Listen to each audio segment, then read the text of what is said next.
Everyone, please click on continue.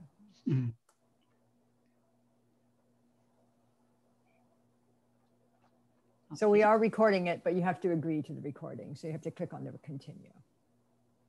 If you don't, they're going to kick you out. No, I don't know. I don't know how it works.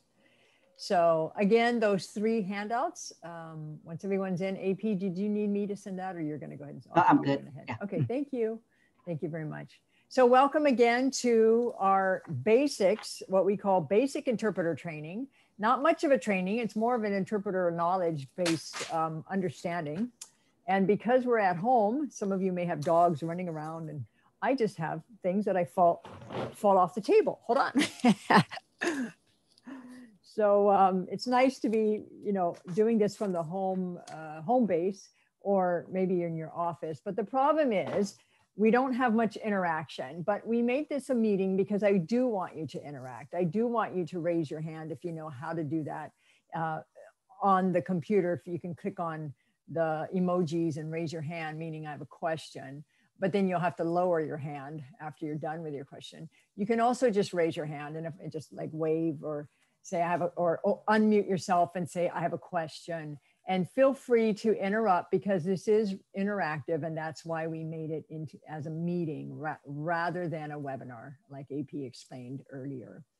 So again, feel free to ask questions, or if you missed something or you're having trouble, just let us know. But the basics, let me go ahead and start my PowerPoint. I'm going to share that with you all. Here we go. Can you all see this? Yeah. Okay, so yeah, these are the 3 organizations that have come together to do this training. So I really appreciate Barbara Tom from Waipahu Safe Haven really pushing this issue. And AP, you're admitting people, correct? Yeah, so I don't need to, correct, AP? Yep, I'll take care of that. Okay, okay, thank you. And then, of course, the Office of Language Access, AP with the Office of Language Access, and Language Services Hawaii, which is where I'm from now. So I now work at a language service provider. So let's just jump right in. This says June 11th, but it was from yesterday and today. So it's both days. All right, so let me go. We just did the poll. This is me. Again, I used to be with the university, and I've retired from there. They did offer classes and interpreting classes. I think now it's on a break. So I'm not really sure what they're going to be doing now that there's a hiring freeze. But anyway, at least we get to have these workshops. So we just did the poll. We know who's here. Okay, what are you going to learn from this? Let's talk about this. In AP, this admit thing is just, sorry, some technical issues. AP, the admit for the phone is still showing. So I'm not sure if I should just admit them or. I did. Oh, it's just, okay, so I'll go ahead and click off. Okay, I'll just click off. Thank you. Okay, so what are we going to learn? Now, all of you may have come with different expectations because hearing something called basics workshops is kind of confusing because there's so much to talk about. So let's just talk about the goals that I'm hoping, the learning outcomes. One is that you will know the proper role of the interpreter, because many of you said you interpret at your job or you volunteer as an interpreter. And we're just hoping that you know what to do and what it is you're supposed to do. So we're going to talk about the proper role of the interpreter. What is a competent interpreter? What makes a good interpreter? If I'm sure that many LEP people, limited English people can tell you which interpreter they like to use. Some doctors can say, oh, I like this interpreter, but not that interpreter. And they can tell you why. But today I'm going to tell you why. What makes a good competent interpreter? How to evaluate your own language and your own skills. So today I hope you leave by knowing exactly your own language and where and how good you are in both of your languages. Also your skills and what skills you will need to be a good interpreter, a competent interpreter. Also, I'm going to give you some useful interpreter tips, the do's and don'ts, a little bit, just a little. And also you can know your limitations. In other words, if you work, for example, at let's say a school, and they're expecting you to interpret, at least you'll know what you can say. Hey, I don't want to do, I shouldn't be doing this, but this one I can do, for example. And also, hopefully you'll feel empowered by the end of this, that you'll know more about what you can and can't do and what you should and shouldn't do as an interpreter, and also plan your next step. So if you'd like to go further, hopefully you'll know how to go further. If you want to get involved in the community to do more community interpreting, hopefully you'll know how to get involved to do that. Okay, so these are the learning outcomes. Now, what are some of the basics? I want to start with just interpreting basics. All right, the first one is just the types of interpreting. Now, interpreter training started off with conference interpreting. And conference interpreting, we know, happens all the time at the United Nations. It happens at international conferences. In fact, right now, the President Biden is in Europe, is in England, and they are meeting at what they call the G7 summit. And the G7 is the top 7 nations getting together. The summit means the top leaders, the president and et cetera, getting together to discuss international issues that involve all of these top nations. And they are using interpreters. They don't all speak English very well. So there's what kind of interpreters, what kind of languages are there? We know there's German, right? We know there's French, there's Spanish, Russian. So all of these languages from these top 7 nations, many of them have to use an interpreter, either when they speak or they will be listening. Now, where is the interpreter? Usually they're meeting in a room and the interpreter is somewhere in the back and they're in a booth. So they're simultaneously interpreting everything being said in another language. So for example, if the Russian speaks and I'm a French English interpreter, then I will have to listen to the Russian English interpreter. And then when he speaks, I listen to his interpreting, and then I go from his English into French, for example. And so that's what happens at international conferences, at meetings, the United Nations, et cetera. But we'll notice that United Nations has only 6 major languages.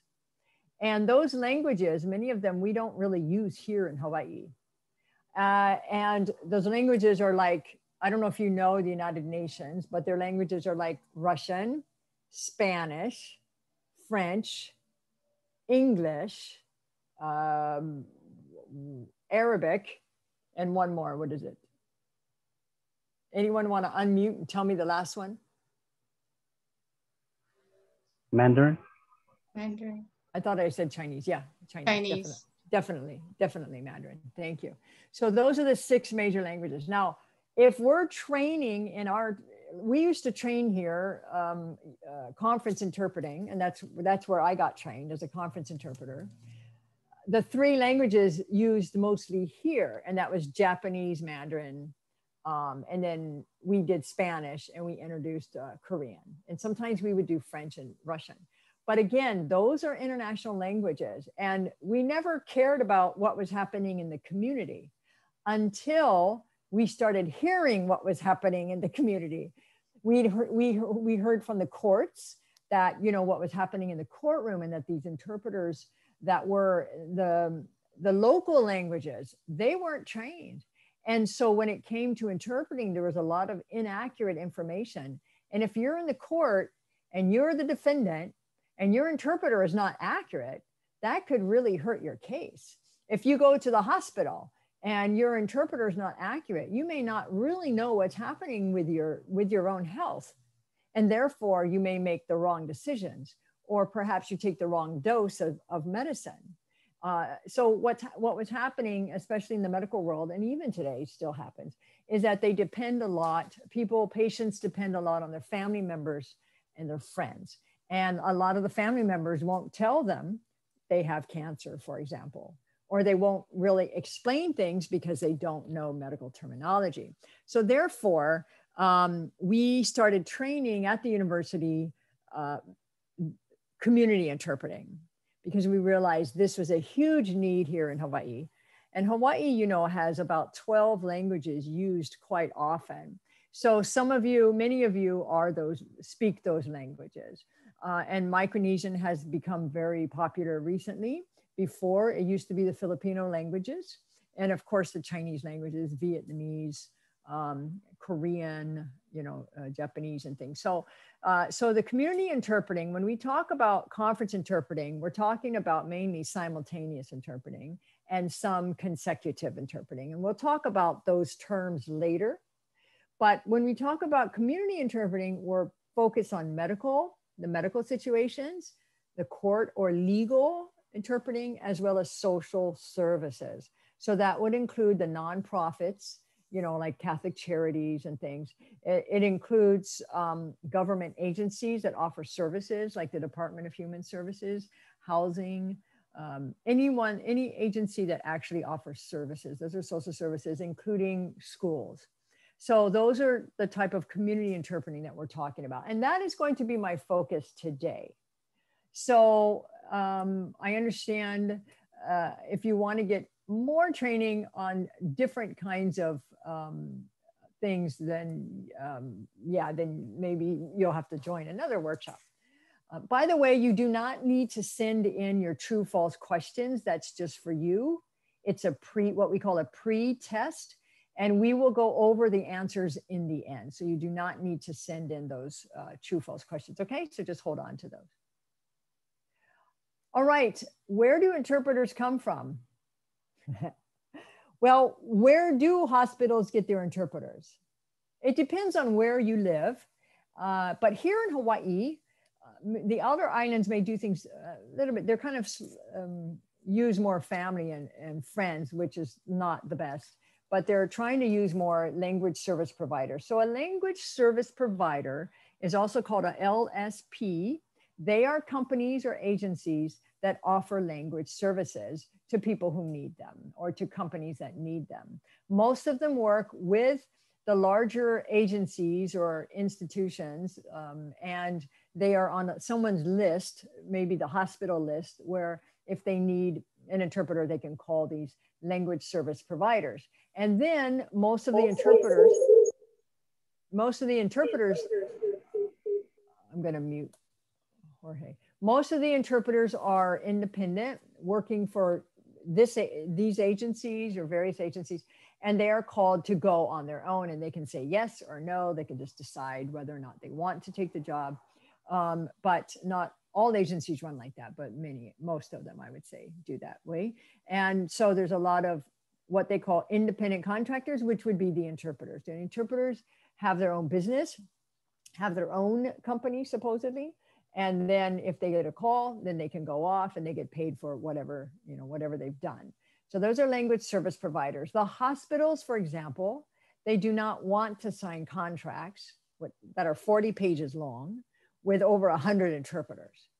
They do not want to be the ones that keep calling all of the, Chinese interpreters until they get one who can come to an appointment next week. They don't have the staff to do that. That's not their job. Their job is to offer medical services. So they just want a one-stop shop where they can just go to one place, and then that place can get them the interpreter in the language that they need on the date and time that they need. So that's how language service providers work. Bilingual staff, of course, are staff that are hired full-time at somewhere, maybe an agency or a government or a school, and they happen to have bilingual skills.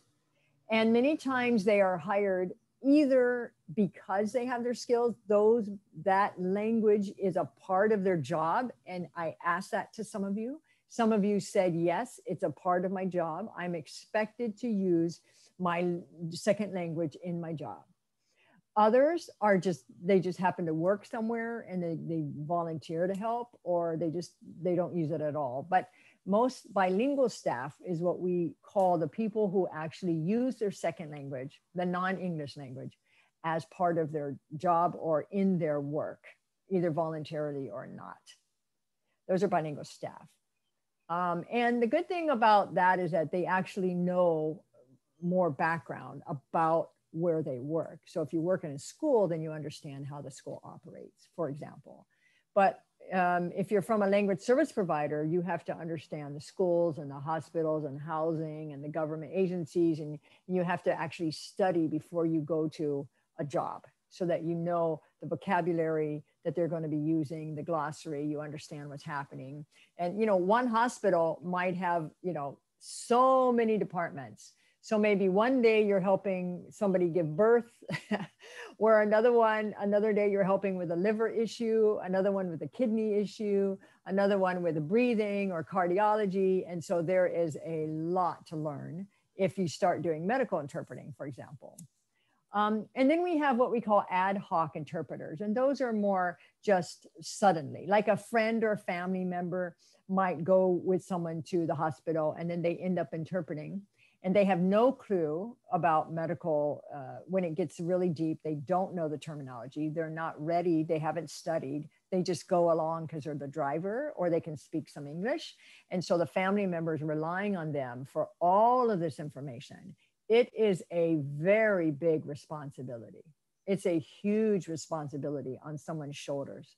When the doctor, for example, is explaining, okay, your child has pneumococcal pneumonia, and the reason is probably we realize that there is this issue and this issue, and then the friend is saying, I have no idea what the doctor's saying, but they turn and say, oh, they said that your baby has, you know, lung problems, and you really don't understand because they don't understand the language, and so it's a huge responsibility. And a lot of this, I tend to blame the medical staff for actually allowing it and not finding an interpreter. So now the hospitals are trying to push their staff to get a professional interpreter, someone who's been trained.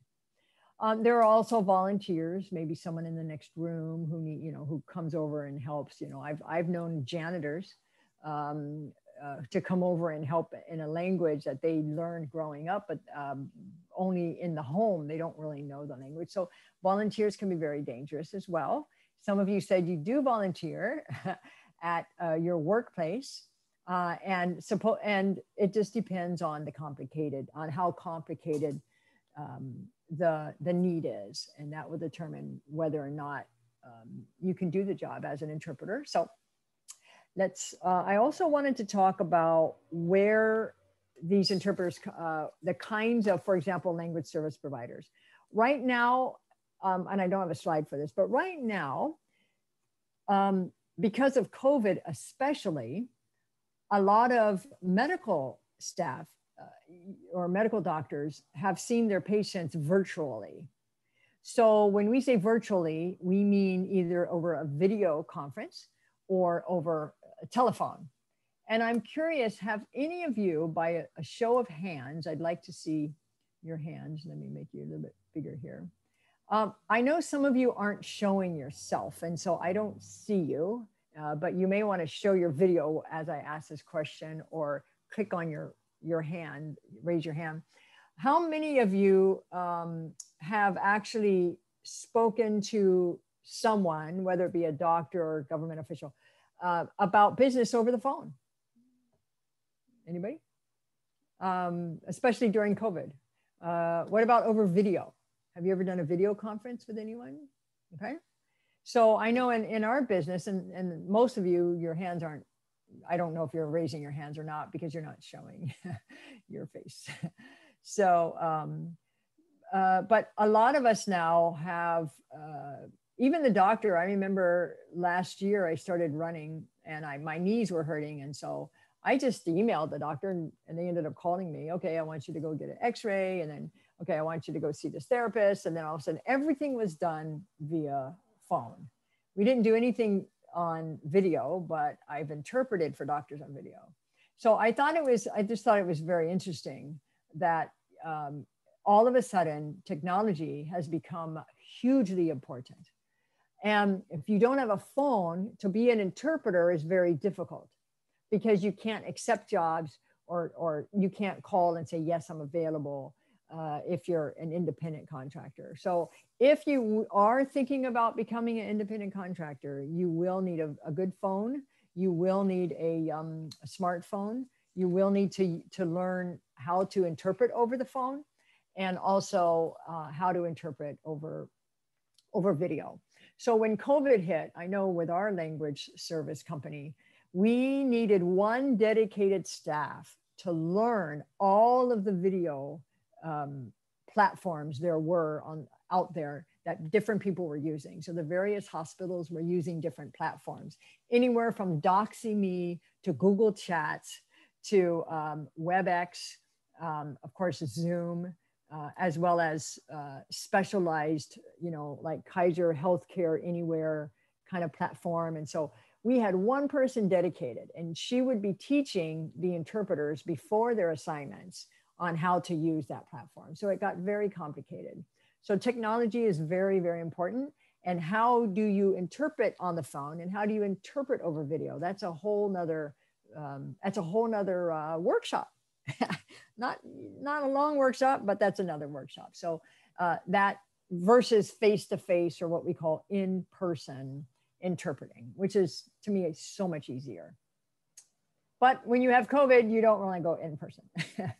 You would rather, if the patient had COVID, you'd rather do it either by video or by phone. And by phone is hard because you can't see what's happening. And video usually is a lot easier. Okay, again, if you have any questions, I do see Iola has a question. You can unmute yourself and ask, or is that just saying it's me? Otherwise, you can lower your hand by going to the emoji, and you can just put lower hand. You can lower your, yeah, there you go. Okay, great. So yeah, if you do have a question, you can click on the emoji that raises your hand, and then I can ask you, like I just did, if you wanted to unmute yourself and ask a question. So feel free. All right, now, the roles of the bilingual staff. This is somebody who's juggling, because bilingual staff has different roles. You're usually hired not just to interpret, you're hired to do a number of things. So a bilingual staff person, one role is that they have to perform their own duty, whatever that is, whether you're a teacher, a sub, or you're helping with, in housing or some agency, you have your own duties to do. And it only takes two people, you, and if you're dealing with a community, then it just takes you and someone in the community. You can use one language. You can use English and just perform your duty if you actually come in contact with what we call customers or clients. So you can do that in one language. You can do it all in English or all in the second language. For example, one of my friends works for Domestic Violence Action Center, DVAC. And she said whenever they get a patient in her language, of course, she's the one in charge. Not a patient, I'm sorry, a client. She's the one in charge. And she just does her whole duty in the second language. They just talk directly in that language with each other. And then when she gets someone who speaks a different language, not in their English is limited, then she needs to find an interpreter. Now, she herself has been trained as an interpreter, so she knows good interpreters. And she gets so frustrated when she's given a really bad interpreter. And so she'll speak up and say, we never want to use this interpreter until they get trained. So give us a different interpreter, for example. Or she can pick and choose who she wants. But for her, she performs her duty in just one language, either English or the second language. That's her first role. The second role is sometimes as bilingual staff, we're asked to interpret or translate. And I will explain the difference in a minute. But that means there's three people at least. So there is the main provider and you, the interpreter, and then their client. So the interpreter is helping their client, but they're helping interpret between the three of them. So what happens here is that they're speaking two languages. So two languages are involved, and that gets complicated. So not only does a bilingual staff have their own clients, for example, but they also have to help sometimes with somebody else and their clients, or somebody's on the phone, or somebody comes to the door, or someone comes to their office and they have to get up and go help. At the same time, they have to do their own duties. So it can be, you can kind of juggle sometimes depending on how much you have to do. For example, if I work in the school, I may have my own class, but I speak this language, so I'm helping another teacher with maybe a student in her class, or maybe the parents of the student in her class. And so then it can get very busy for an interpreter, translator, for bilingual staff, because then they have to be interpreter as well.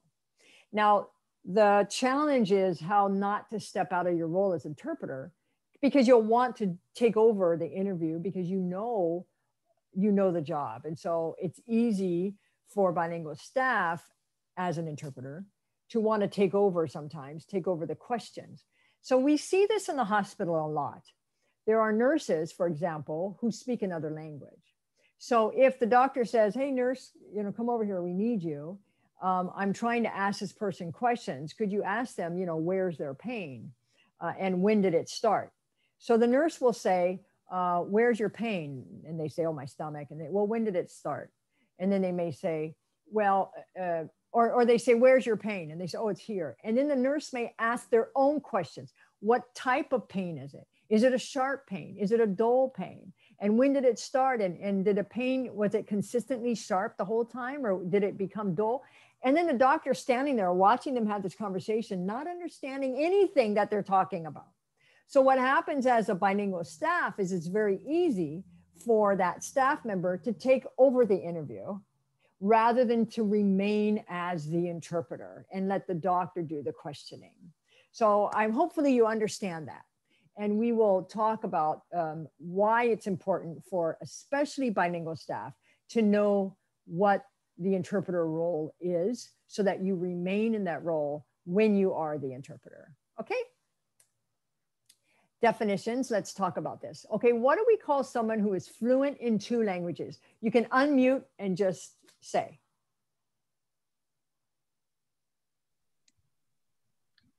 Bilingual. Okay, thank you. Bilingual. Bi means 2, lingual means language. And so bilingual. Sometimes if they're fluent in 3 or more languages, what do we call the 3 or more languages? Multilingual. Very good. Multilingual or multilingual. So they're multilingual. And then the next question, what do we call someone who's fluent in 1.5 languages, 1.5 languages? An American. Okay, that was the best answer I have ever heard. Actually, it's a monolingual because they're not bilingual. They're monolingual. They still have only 1 language. And it's not good enough to be called a bilingual. And a lot of Americans are like this, maybe 1 1/3 languages. So to try to interpret when you're only fluent in 1.5 languages means you don't have the language ability to interpret, unless it's simple.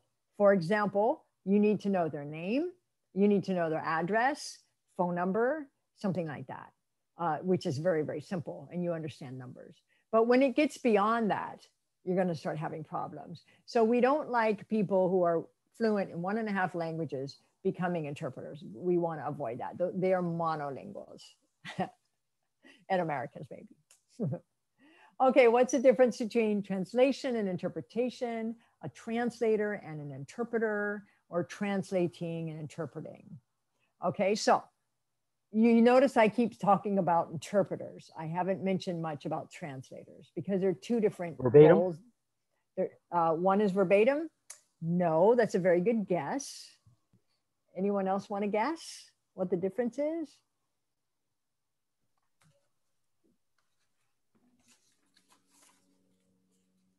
In the professional world, we have 2 different classes when it comes to translators and interpreters. So we have interpreter training and we also have translator training or translation training. We usually say translation training. So translation refers to written documents. So translation means one written document and we translate it into another written document. And you'll notice that that during this COVID, we've had a lot of flyers that have come out. So a lot of those flyers, I know AP was very busy at the Office of Language Access. They had to translate a lot of documents into many, many languages.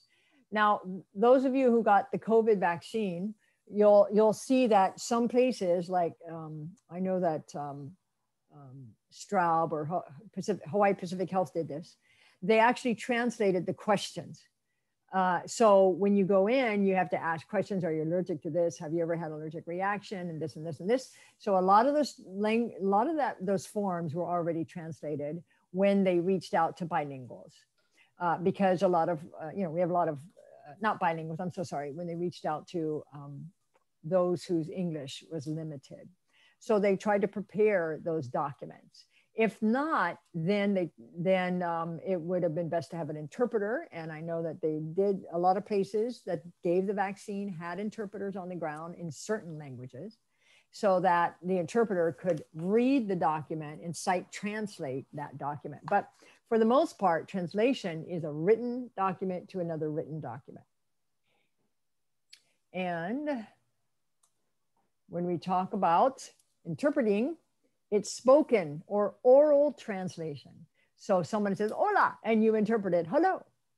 They say, ¿cómo está? And you say, how are you? So I'm very bien. You say, oh, I'm very good. And so it's interpreting orally.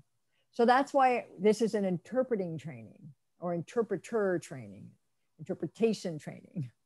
And we tend to use the term interpreting because interpretation can be very confusing. There has a lot of interpretation. So we use very often the term interpreting services. Okay, now you know. Okay, and the dialect, we know, a dialect is a variation in the language. Now it's very important here in Hawaii to understand this. And I'm just talking a little bit about dialects. One, for example, I speak Chinese, but what Chinese? You can't just say, hey, I need a Chinese interpreter. That doesn't help because Chinese is the general term and we need to know the specifics. Now we all know that there are most of you know that there are two main Chinese languages, and they're Mandarin and Cantonese. The problem is here in Hawaii, we're getting a lot of people from various provinces. And so when they come from provinces and they're not really educated in the Mandarin dialect, because when they teach in the schools in China or in Taiwan, or I think in Singapore, Malaysia, they use Mandarin to be the main language of teaching. Hong Kong, you have a choice. I think it's you can do English, and now they're pushing Mandarin. But in Hong Kong, they speak Cantonese. In Canton or Southern China, they speak Cantonese. But then there's over 100 dialects that they only speak that in their own cities or in their own country, in their own provinces. So there are so many dialects. So that's why they use one dialect, which is Mandarin, to be the main dialect of school. So a lot of people you'll find speak Mandarin and then another dialect. Shanghainese, Sichuanese, all kinds, Fujianese. And over here in Hawaii, a lot of immigrants have come from Fujian. It's spelled Fukin. The old spelling is Fukin. The newer spelling, the Pinyin spelling is Fujian, but it's all pronounced Fujian. Now, when they speak Fujianese, there's different dialects in that province because Fujian is a province. And a lot of people here are from the city of Fuqing, which is the Qing. So they speak Fuqing or Fuqing dialect of Fujianese. So for example, this coming week, we need a Fujian speaker, I think in the hospital, I'm not sure where, but I know that our language service company said that we needed someone who speaks Fujianese. We don't have a Fujian English speaker. So what do? We're gonna do what we did last time. We hire 2 interpreters. So one interpreter speaks from Fujian into Mandarin. And then the other interpreter, like myself, will go from Mandarin into English and then back and forth. So it's more costly, but it's doable. You can always solve the language problem. And that's the same with like the Filipino languages. I'm going to, I'm so sorry, I just sneezed. I apologize. But the same with the Filipino languages. You can't just say, oh, I speak Filipino. if you say I speak Filipino, a lot of people think, oh, that must be Tagalog.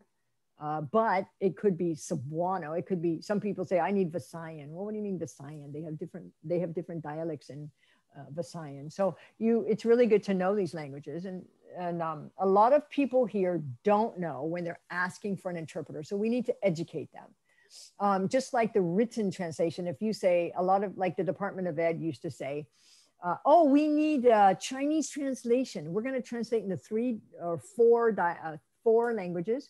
We need Mandarin, Cantonese. And we're like, you need what? Nobody does Mandarin and Cantonese. It's all the same written dialect. No matter what dialect you speak, it's all in Mandarin. So the written language, you only need 1. However, they have simplified Chinese version of kanji or characters, and they have the traditional version of the kanji or characters. So if you know a little bit about the history, then you'll know, oh, you might need 2 different versions of the characters, maybe a little bit different in some of the words, but you don't need to spend twice as much money on getting 2 different versions. So blah, blah, blah. There's just a lot about language that people just don't understand. So the more we understand, the better we can help wherever we are working at, we can help them understand as well. Now, there's something we call register. Register is the level of language. So in the linguistic field, we say people speak at different registers.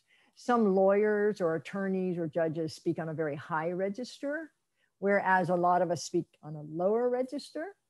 I lived in a Chinese speaking country for a long time. And so my English got simplified because when I spoke English to people, I had to use really simple English. And so I really lowered my register. Then when I came back, I had to raise it again. But we have different registers, different levels. So if you look at that animal in the middle, what would you call that animal? Let me hear you. Go ahead and unmute and tell me what you would call it. Deer. Deer. Somebody else? Someone else?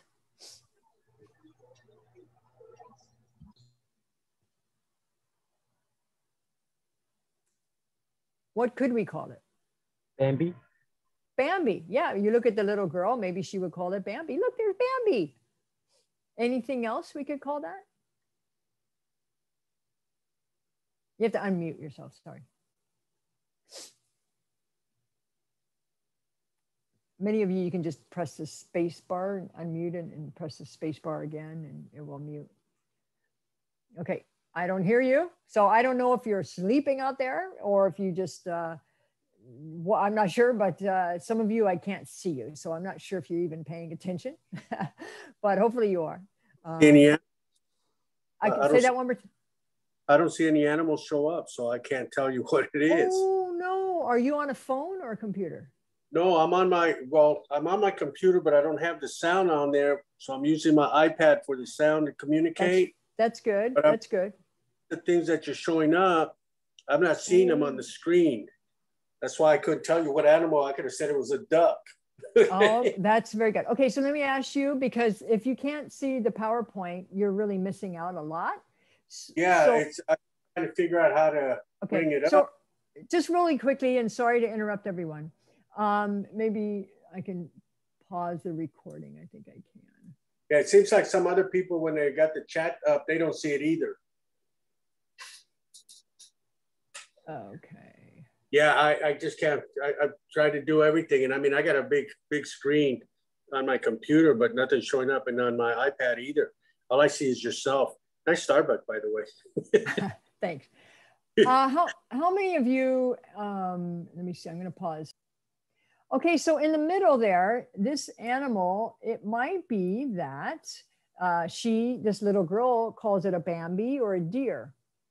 It might be this man looks at it, calls it venison or fawn. So he may call it a fawn. He may be more detailed, say, oh, this is a baby deer, or this is a female or male. So it just depends. Now, if we were doing a conference on the type of animal, the type of deer there are, then they would be using various terms. And as an interpreter, I am not supposed to lower the technical language to a simple language. I'm supposed to use the exact same register that is being used. Because you can imagine in the courtroom, if someone is giving testimony and he says something like, yeah, man, I said to him, hey, you want to go beef? You want to beef? And he just whatever. But if I translated it as, well, I asked the man if he would like to get into a confrontation, then the jury would think that this man is very educated, and they would have a very different idea of what he is compared to the language that he really uses. So I cannot change the language as an interpreter to suit what I think is better. And I cannot take technical language and make it simple, because that's not my role. My role is to interpret exactly what they say as they say it. If he says, oh, look, there's a fawn, I need to interpret it to the little girl. Oh, look, there is a fawn, and I need to use the word fawn. She may say, what is fawn? And he may say, it's a deer. It's not to me to tell and explain. And then from now on, and from now on, maybe she knows now what a fawn is. He may say, oh, that's a baby deer. And that is why many young kids, like I'm around them, I'm so blown away by their language. They just have very good speaking skills. Well, that's something that they're learning. So I shouldn't assume that this person doesn't understand. One time I was interpreting in a, I think it was over the phone for an elderly Chinese woman and a doctor. And the doctor was explaining to her about what he thought was happening and what she needs to do when she goes back to China. And he was using complicated cardiology terms, cardiovascular terms, and he was saying something about, the heart and something that she needs to do. And I was very tempted to simplify the language because she's an older woman. I wanted her, this is what the doctor says. I wanted her to understand. But I didn't. I stuck to my role, even though I was tempted.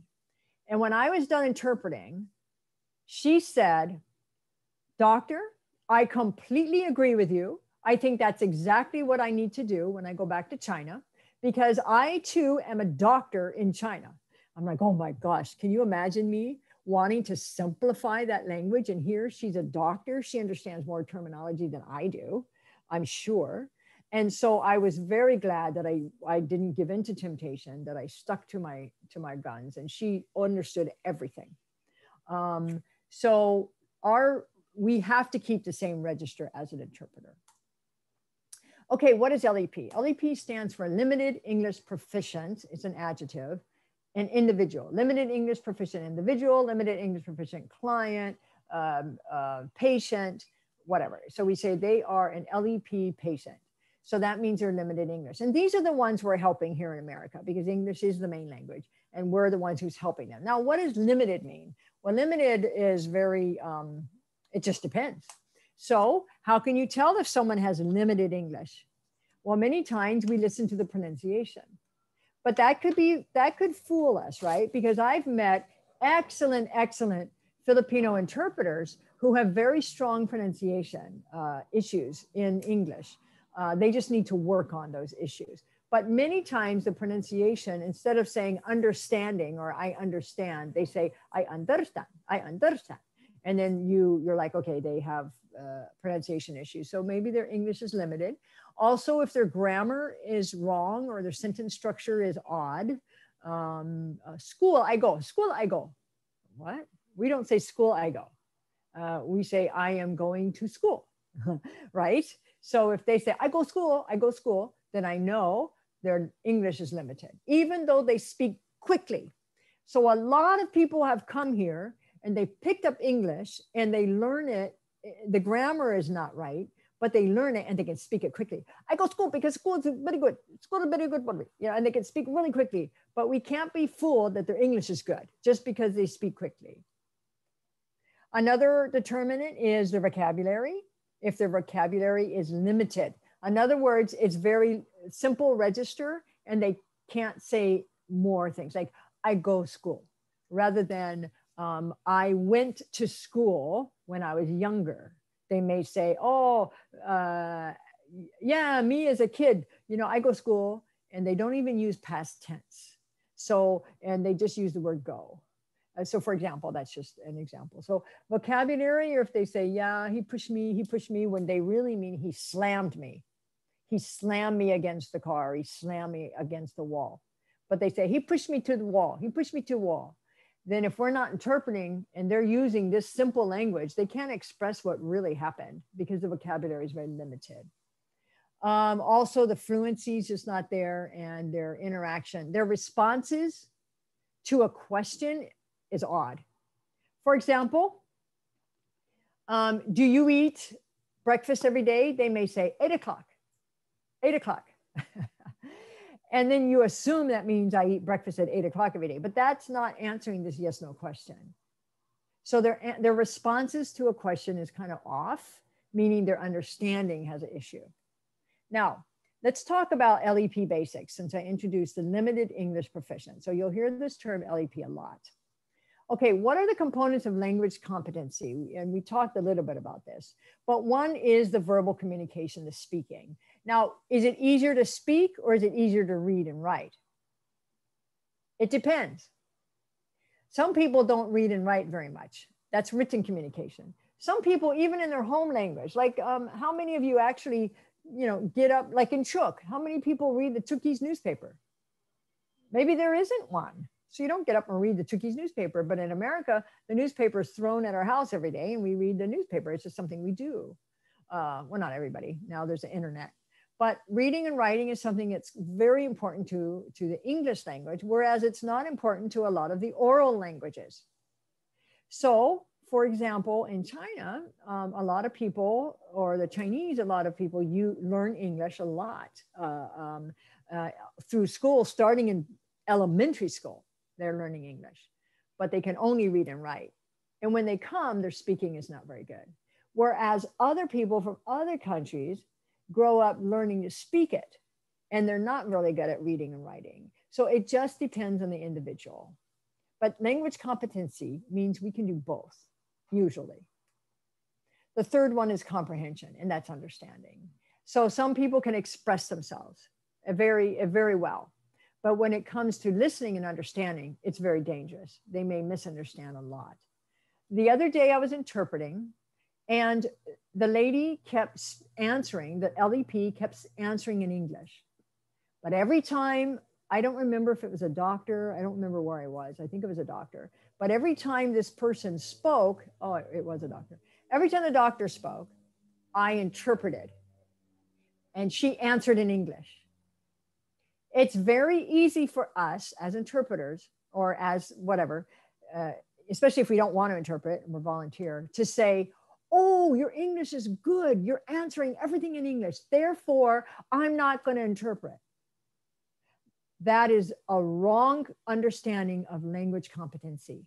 You need to understand that understanding and listening and understanding is very different than speaking, which is very different than reading and writing. Some people here, I know some Koreans that speak really, really quickly. Their English is very good, but when it comes to reading, it's not. When it comes to understanding, it's not there. So they need an interpreter, at least for the question, or from English into the second language. If they choose to answer in English, fine, let them.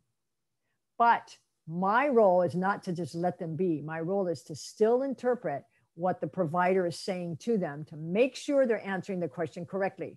There have been times, if they say, how are you today? Okay, everybody knows that. Hi, how are you? Everybody knows that. I don't need to interpret. But when they say, has the situation changed at all? They may start, the respondent, the client might start answering. But then when they hear my interpreting, sometimes they stop and say, oh, and then they change their answer and answer a different way, because they're answering according to what they think they heard. But then when I interpret it, sometimes I realize that's not what I heard. So now I really understand. So I'm going to answer it correctly. So please know that language competency, to be competent in English, means you need all three of these. So our role as an interpreter is to still interpret. Now, there are barriers to communication, and one of them is language, is level of language. There's elementary, conversational, and narrative level. And this is what, just very simply, okay, this is very simply, we say language can be, I can speak it at an elementary level, at a conversational level, and at a narrative level, if I'm second language speaker. So let me explain this. Some people have no English at all, and that's easy. We just interpret everything. Others have elementary level of English, like, how are you? I'm fine, and we don't need to interpret. But when it gets to conversational level, that can fool us as an interpreter. And then there's a narrative level. So let me explain. Of course, no English just means they don't speak English, hardly anything. And a lot of Chinese have no idea. They don't speak English very well. Then there's an elementary, which means they're able to piece together phrases or simple words to respond, and especially to yes/no questions. So for example, what is your name? Yes, they can answer their name. They've been asked that 100 times, no matter where they go. A lot of them can count numbers because they have to learn it when they shop, when they go shopping. Or they have to read, $15.38. So they tend to learn that. They can say how much. So that's something, one of the basics that we learn is money and numbers, because we need it in everyday life. But elementary might just be, yes, I go school every day. Yeah, but school no like. School no like, you know. And they can answer in these simple phrases, but and I have many friends that speak like this. And they love to talk English because they love to learn it. They love to use it, and I encourage them. But then you have the conversational fluency, and these people fool us a lot. They fool the doctors. They're able to carry on informal conversations using simple sentences and basic vocabulary. So the doctor starts talking to them. Oh, hi, you're Mrs. So-and-so. Yes, okay, so can you understand me? Okay, that's a yes/no question. And what are they going to say? Of course, they're going to say yes. Because if they understand, they're not going to say no. They're going to say yes. And so, okay, come, the interpreter, we don't have an interpreter, but I think you're fine. Come on in, come on in. And then they start, oh, when did this start hurting? And when does this one? And then they get answers, and they have no idea that the patient never fully understood the question. So this is very dangerous, and it's happening all the time. Now, conversational fluency means their understanding has problems, and they cannot express themselves like they could in their first language. Then we have narrative level. And a narrative level means they're able to fluently, just very smoothly describe events. They can articulate abstract ideas.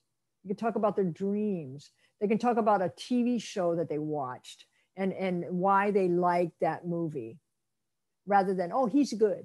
He's a good actor. I like that. No, they can actually explain. I like when they brought up the conflict between this and that, and they can express emotions.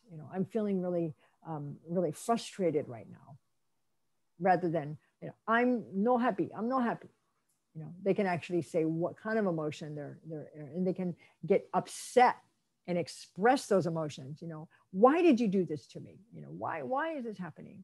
Why did you do this to my child? He was fine in school. So why did you put him in this other class? And they can express themselves well. But if they cannot, then they do not have a narrative level of speaking. And so many times, what happens is when external factors will affect our language proficiency.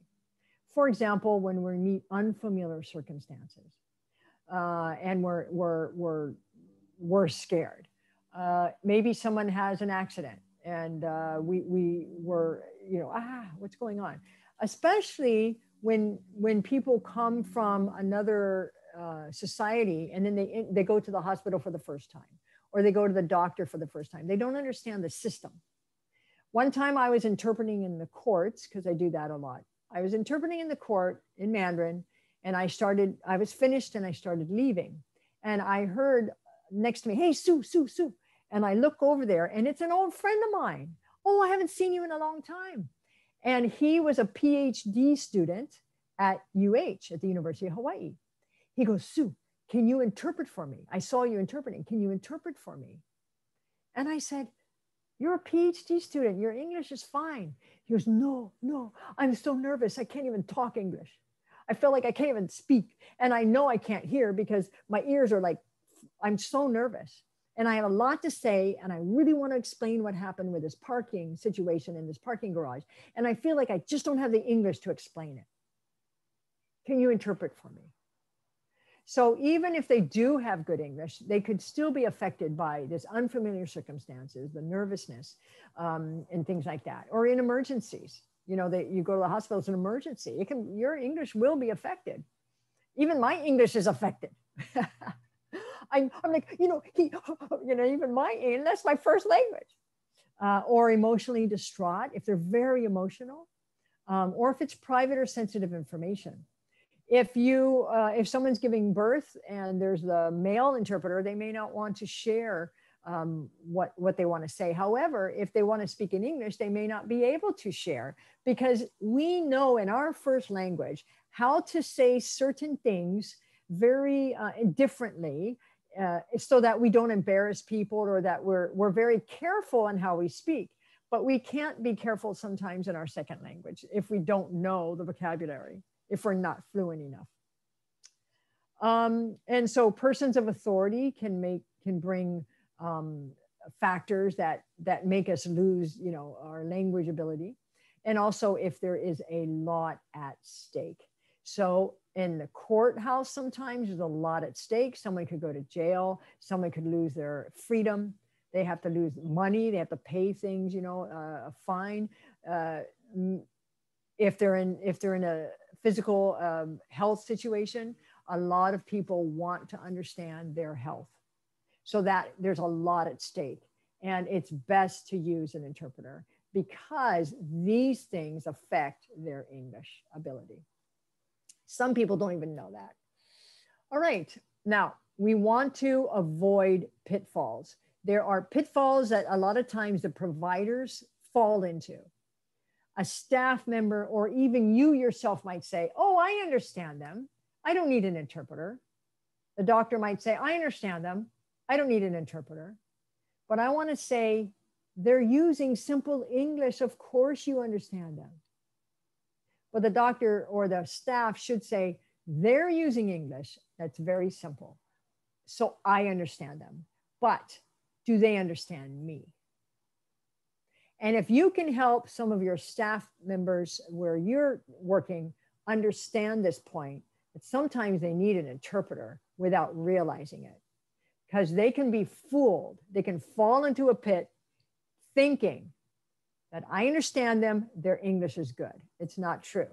You understand them because their English is simple. And they can express simple English. Maybe it's conversational. But if they need to express a narrative type of thing, like what happened to you, well, immediately they're going to need a narrative level of English to explain. Then they're going to need a narrative level. Then they're going to need either an interpreter or they have to have it a narrative level. So that's a pitfall that I find a lot of doctors falling into. A lot of people fall into this, not realizing, oh, I can just use my hands, or oh, they understand me. They understand me. Why? Because they nodded their head. So another one is they nodded their head. They're nodding their head. Of course they understand me. There's no need for an interpreter. And the danger about this is that we think sometimes we speak simple language. Of course they understand me, when we don't realize that a lot of the language used is technical. For example, I've seen nurses walk into a newborn baby mother and say, oh, I'm a lactation nurse. Do you need some help? And the English speakers, lactation? That's the first time I heard of it. Well, that's your first baby. What does it mean, lactation? Some of you don't know. And so if you had to interpret, so there is terminology that nurses or that people just think, everyday people think, oh, my English is simple. No need for an interpreter. They understand me. They're nodding their head. How many of you know people, or how many of you yourself known people to listen to someone and nod their head out of politeness? The Japanese do it, don't they?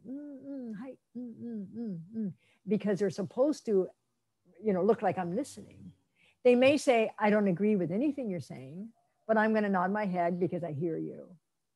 I've seen it in the courtroom when a judge says, okay, so, and he was speaking to a man who I knew by watching him, his English was not good at all.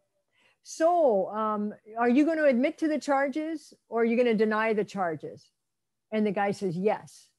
And then the judge says, okay, so you're going to admit to the charges? Yes. Okay, so do you realize you're giving up your right to a trial?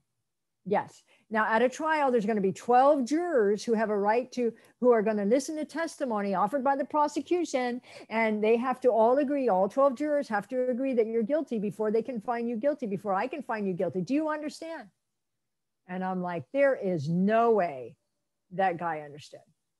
But he said, yes. He nodded his head, yes. Then the judge said, now, you know that once you make this decision, you can't go back and change your mind. You understand that? Yes. And then the judge said, have you, in the last 48 hours, have you been drinking any alcohol? And the guy said, yes. Then in the room, people started laughing. And then he looked back and he goes, no. And he was just trying to get through this. And I knew he did not understand. And the judge just let him. And he just said guilty, or who knows if he really thought he was guilty. So that is a problem, is that we get fooled. I don't care how smart you are. You can get fooled by thinking there's no need for an interpreter. He understands me. He's nodding his head. What we should be asking is, he might not understand everything I'm saying. So it's best to get an interpreter. That's what we should be saying. Okay. So what is the goal? The goal that we have in any kind of communication is to ensure that clients, no matter who they are able to understand and express themselves as if they were speaking their native language and listening in their native language. For example, let's say you're at a school and the parent is there and they're listening to what's happening with their child, and they speak some English. But if they're listening and they can't express what they really want to say about the child, we haven't met our goal. It's just, we're talking at them, whether or not they understand, whether or not their child is going to do, whether or not they're going to do what we ask them to do or whatever. It's like, we don't care, because we haven't met our goal. So our goal is to ensure that the clients, whether they be parents or patients, are able to understand and express themselves as if they were speaking their native language. It's not, our goal is not to have the client's sister or child or daughter or son or family member or friend be able to express themselves. It's that the person that is our client, whoever that is able to express themselves. So therefore, as an interpreter, we don't want to be fooled and say, you speak English good enough, you don't need me, I'm going to leave because I don't want to interpret anyway, because my English isn't that good. And then we walk away. That's very, very unfair to force them, maybe somebody with a conversational fluency, to force them into understanding everything going on and speaking on their own behalf. So if we have been asked to help and interpret, we have to know, at least we have to know that maybe our English is better than the other person's, or maybe we should say, hey, let's get a professional interpreter. We have every right to speak up like that because of the law. So people have a right to have an interpreter. But at least we understand that maybe they can't speak as if it was their native language. So they might need an interpreter. Okay, so LEP patients and cultural proficiency. Let me say one thing about culture that affects how we communicate. I want everyone to understand this. Is LEP basics, still talking about understanding the limited English proficient person. So a lot of people are unfamiliar with the concept of forms. And we know that in America, everything is forms. We have to fill out forms for everything. Isn't that true? If we apply, we fill out a form. We can fill it out online. We fill it out at home. We can fill it out when we go to the registration desk. We fill out form after form after form because it's legal. It's legally binding. We sign our name, right? But in a lot of countries, that's not what happens. We go to apply for something or to tell something, and the people and authority ask the questions. And they're the ones who fill out the forms. And sometimes they ask us to sign. But many times they're the ones who fill out the form. So we have to understand that filling out forms sometimes is a very weird concept to a lot of people. And you need to think about your own languages. Is it strange in your culture for people to come and sit there and fill out forms? Also, the reading and writing skills in your home country may not be that strong. I mentioned earlier about those from Fujian. Well, in my experience, a lot of them are uneducated. They have only studied up to maybe kindergarten, sometimes second grade or third grade. Some have gone up to sixth grade, elementary school, and then they dropped out. But their writing in their own language is not very strong because they just never went to school. They had to help with a farm or in the fishing, or their fishing business. They had to help, at home. So they dropped out of school. So I know that a lot of people from that region, their writing and reading is not very good, whereas others are very good. So it just depends. And some languages, like when I was in Micronesia, a lot of them don't write in English. I mean, the signs are in English. The signs are not in the languages that people speak at home. And so reading and writing is not very common in, for example, in Chuukese, or maybe in one of these other, Micronesian languages. So that's something you have to determine on your own, because I don't know. But we just have to know that that's not common. So when I go into, let's say someone's going to get an MRI or some kind of scan, it's some medical terminology, they have to fill out a form. Are you allergic to this? Even before we get our vaccination for COVID, we had to fill out a form, right?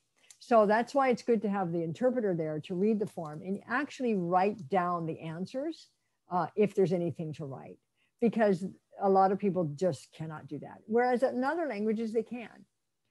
They know yes or no. So you just say, oh, this says blah, blah, blah, blah, yes or no, just tick it yes or tick it no, and you can work with them. So anyway, just know that this is something that may be part of our job, is to help them with forms. Also, there's different priorities, right? Education versus family. Sorry, I couldn't go to class yesterday because I had to take my grandma to the doctor, for example. Whereas in America, K through 12, we're like, what? You skip school because of your family? That doesn't make sense. It just doesn't make sense to us. That's not an excuse. You're going to get an F for the test, and we're very strict on that. So that's not good. Another one is maybe different idea of times or deadlines. If you're running late, do you call? Because in America, you're supposed to call. You're supposed to say, oh, I'm sorry, I'm running late. And they'll say, well, thank you so much for telling me. I appreciate it. But if you don't call when you're running late, no one knows. And, and you may say, well, it's disrespectful in our culture. So that's kind of, a problem. Or discussing future. Do you have a word for schedule in your language that is not foreign? You actually have a word for schedule. In Chinese, we do. We say, we do. But I think in the Chuukese culture, you don't, right? And Marshallese told me that they don't name their babies ahead of time. They wait until the baby is born, and then they talk about the names. I know that's changing, but they discuss the name. So they don't have like baby showers because they don't really discuss future. And that can be challenging when you're telling a patient or a mother or father or somebody, hey, you have to come back on June 12th at 3 p.m. They won't be writing anything down. Well, as an interpreter, we can say, doctor, you may want to write that down, or should I write that down for the patient, or something. They may want to walk away with something written down because they may not even write it down, and then they don't show up. And then the hospital goes, why didn't they show up? This is the second time they haven't showed up. Well, maybe you're not helping them understand scheduling or planning. So as an interpreter, we can actually say, do you want me to write that down? Or the medication that they're going to take, shall I write that down? for the, for the page, or perhaps I can write that down. The doctor, sure, please help. The other thing is sometimes I'll say to the medical staff, can you write down the next appointment date, and then I can translate it and give it to them. Because if everything's in English, they're not going to be able to read it.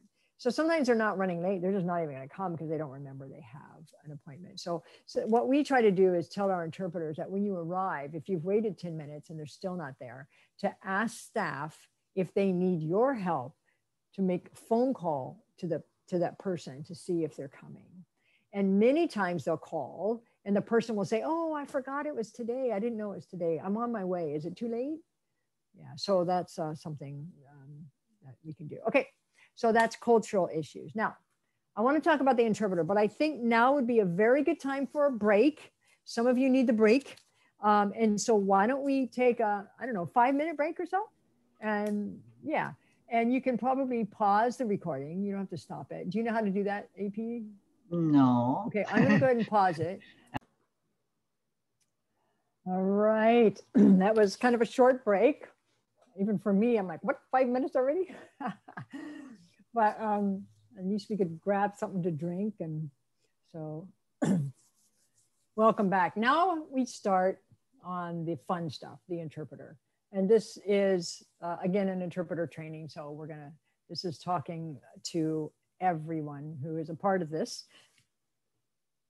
Let's talk about an interpreter's language. Now, from a professional training point of view, and in the professional world of interpreting, we divide our languages that we interpret into 3 languages. So there's 3 types of languages. And so our language competency, the first one is called an A language. An A language is a native speaker of the language. Usually, it doesn't matter where you're born. It really matters where you grew up. And so where you grew up is important because it tells you exactly where, for example, what your society was, what language you learned in school. And sorry about that. For example, the kids' songs that you've learned, the nuances of the language, the overtones of the language, the bad language, the slang. A lot of this comes from growing up and understanding. We understand humor depending on, what TV we watch or where we're living. For example, I like to watch SNL.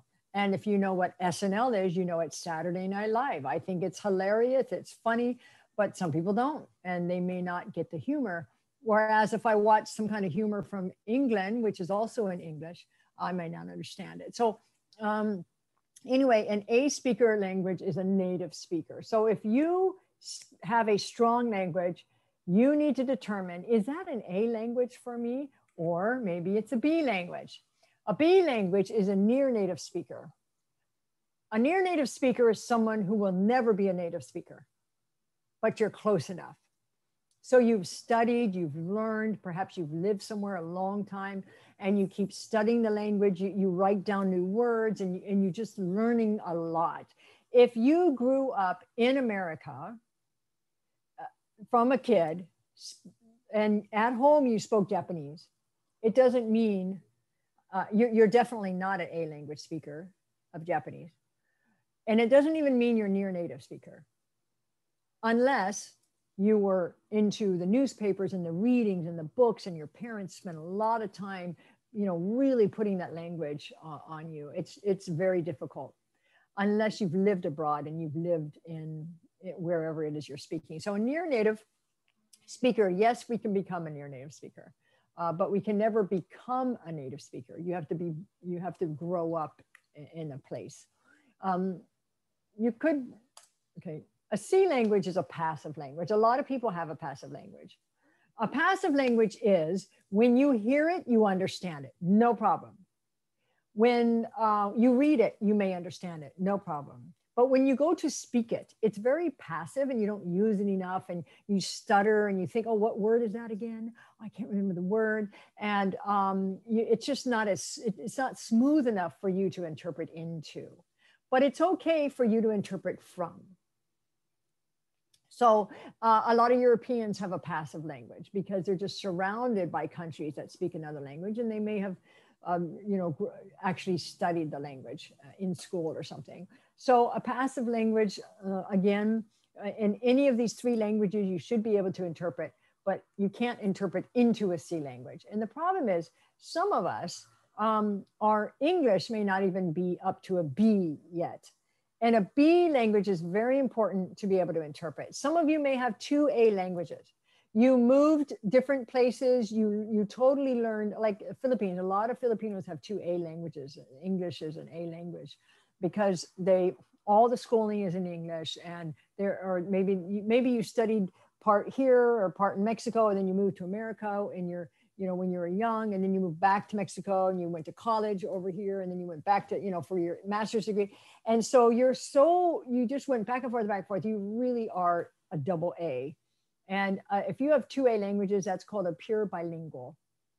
And all of us will be jealous of you, because if you're pure bilingual, you better get into interpreting, because you really have the foundation for interpreting.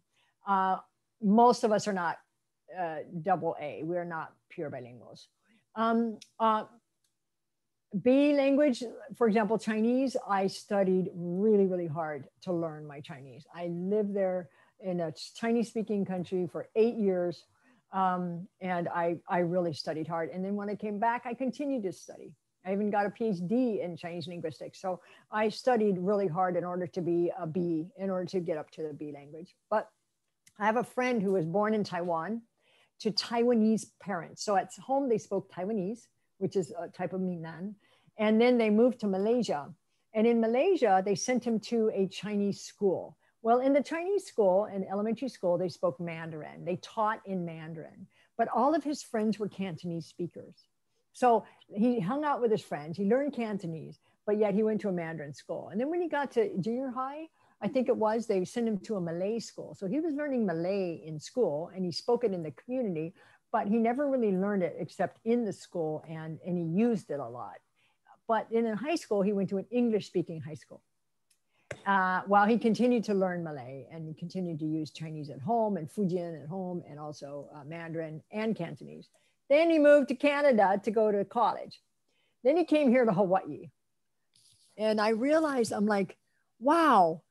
So I met him at church, and I said, okay, what Bible do you want? You want English or you want Chinese? And he looked back and forth. He goes, okay, today I'll take English. Next week I'll take Chinese, because there's so much I don't understand. And he would sit and he would ask me, what is this word? And I said, that's called Pharaoh. Pharaoh. What's a Pharaoh? That's the head of Egypt. He was like the king of Egypt. His name is Pharaoh. Oh, Pharaoh. Oh, Pharaoh. Oh, Pharaoh.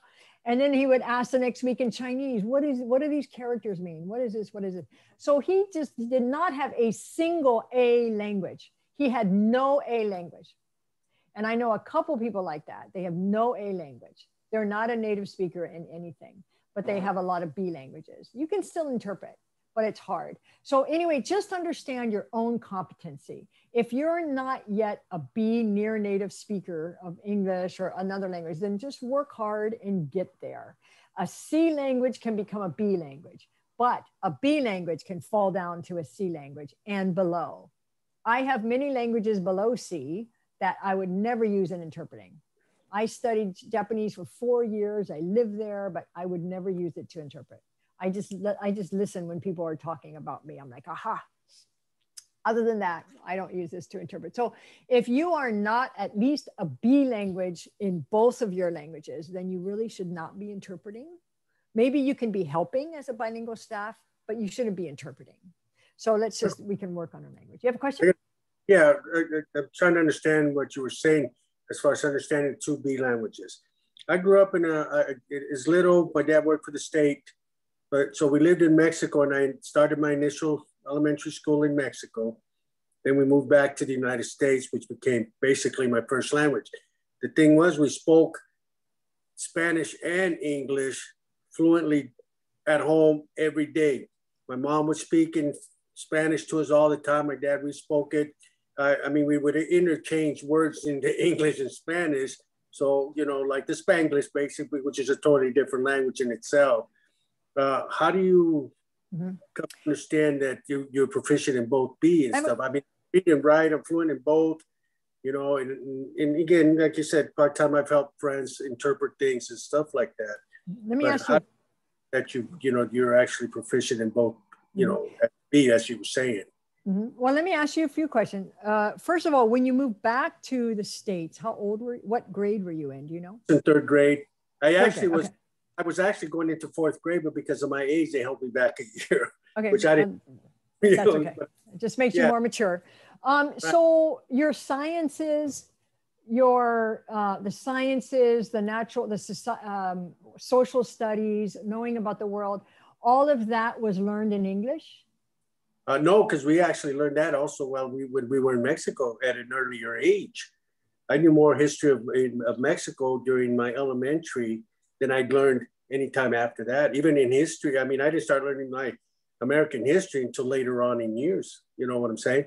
Yeah, so you were fourth grade. Yeah. So I think it just depends. I think a lot of us, when I've known people that have moved over at age 13, and their original language that they learned growing up is just not there because they went full on into English and that's all they wanted to learn. And their sciences, their social studies, they're talking about the universe, you know, whether it be math or you know, health, for example, everything is in English and they just don't know the words in the other language.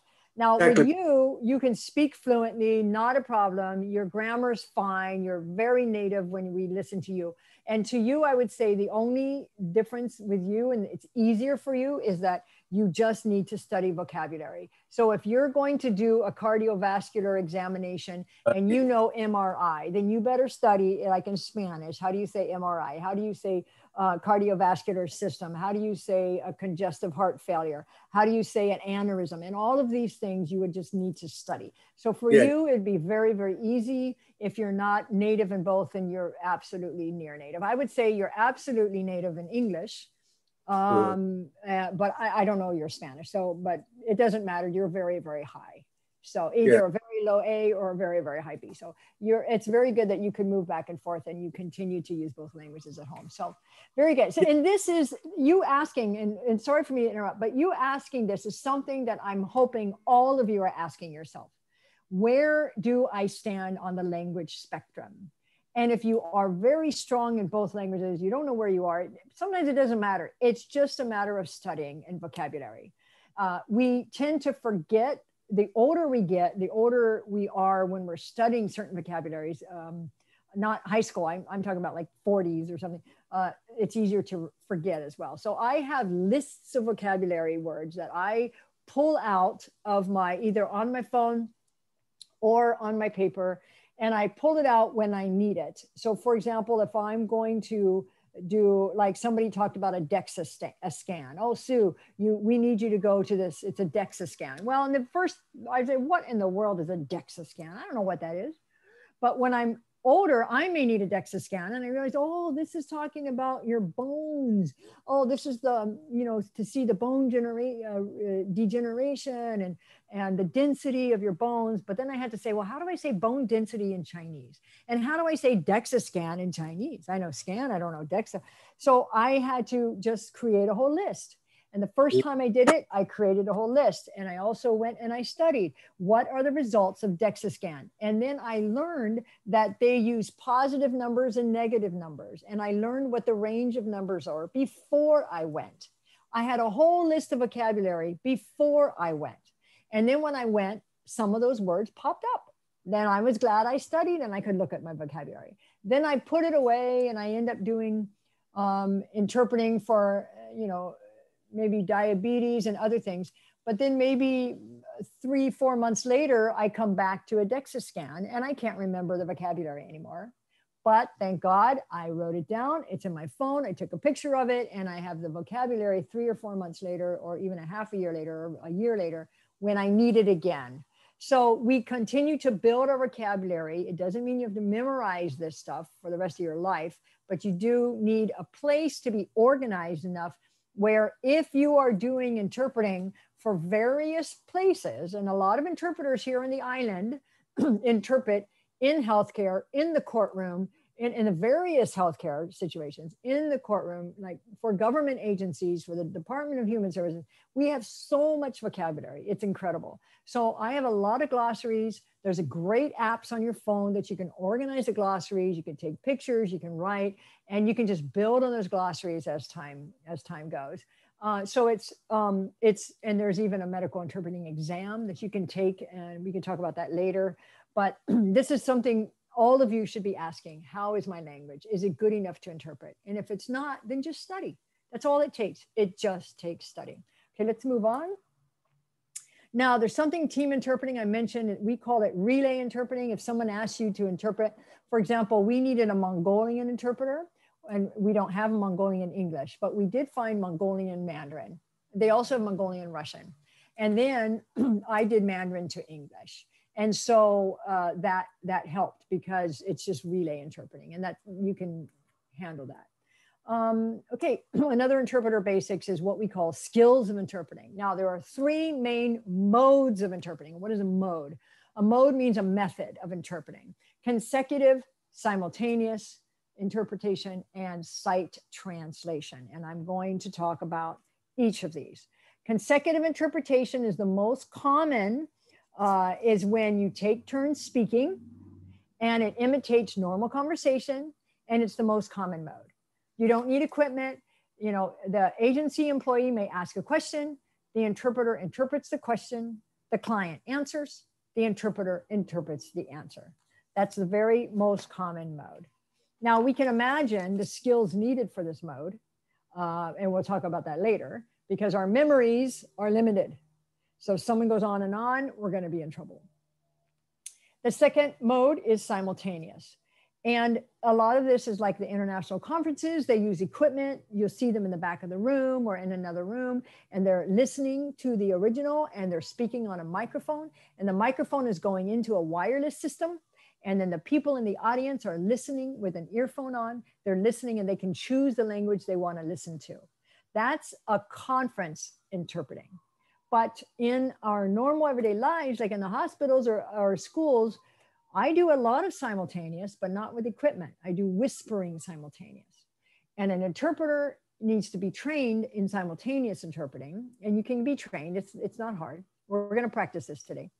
And the simultaneous interpreting is, for example, if I went to a diabetic teaching and they're teaching on diabetes, and there's English people in the room, or there's not, and the teacher goes on and on and on and on and on and on and on, they're not going to stop.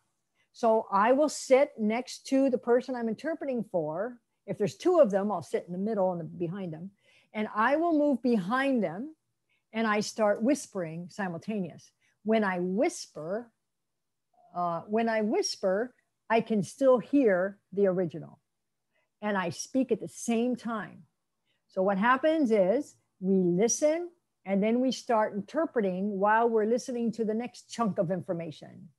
And then we start interpreting that chunk of information while we're listening to the next chunk of information.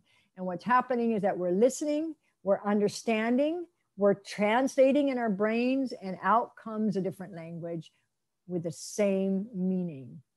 Very challenging. Takes a lot of concentration, but you can do it. I think anyone can learn this skill, especially if you're multitask. If you drive and drink coffee and talk on the phone all at the same time, you are a very good simultaneous interpreter. You have the ability to become a very good simultaneous interpreter. But if you're also single-minded, you have good concentration skills. So this is something we're going to practice, okay? Now, again, there's usually an instructor, and the interpreter interprets while the speaker is speaking at the same time. We don't stand next to the person. Usually we're sitting behind them. So if the person's here, I sit behind them and I talk whispering on one or the other ear. So in the back of our ear is a bone, and all of you can feel the back of your ear. There's a bone there that picks up sound. And that even picks up sound easier than if I'm talking right next to them. So if you can experiment at home, you can find someone in your family to come and whisper into the side of your ear, and then go behind you and whisper back there. and see if you can hear in the back. And you can. It's amazing. It's amazing how much quieter you can speak when you're behind someone whispering. So even in the courtroom, if you see somebody just standing there next to somebody talking like this simultaneously, it can be very loud and annoying. But when you see an interpreter that actually stands behind the client and whispers, then you know that interpreter is trained. And it really works. It's awesome. So our bodies are amazing. So how we interpret at the same time, it's advanced skill, it takes practice. And when? Well, when there's instruction, also when family members are talking. For example, if I'm in a situation where, let's say the hospital situation, where the doctor is telling this patient that he needs to make a choice, he needs surgery to remove something. If he doesn't, then he'll just have to wait to see if it grows bigger. But he needs to make a choice. Some cultures think, why doesn't the doctor decide? Isn't he good enough? When actually in America, that's not what happens, right? We want the patient to make the choice. So the decision is theirs. They know the risks, they need to make the choice. Now, we're interpreting back and forth. What happens if the patient's wife starts talking to the patient saying, you need to get that surgery done. That will take away all of your problems. You'll stop being in pain and da da da. And then the husband says to the wife, no, we can't afford it. I'm sure it's very, very expensive. I'm not going to pay this kind of money for this. Don't worry, I'll be better. No, no, no. And they talk. And then the patient turns to the doctor and says, I don't need, I'm not going to have the surgery. And then the interpreter interprets, I'm not going to have the surgery. And the doctor says, you sure? And he says, yes. He says, okay. Now, did the interpreter do their job? Am I only there for the patient? Or should I be interpreting for their conversation? What happens if I start interpreting simultaneously to the doctor?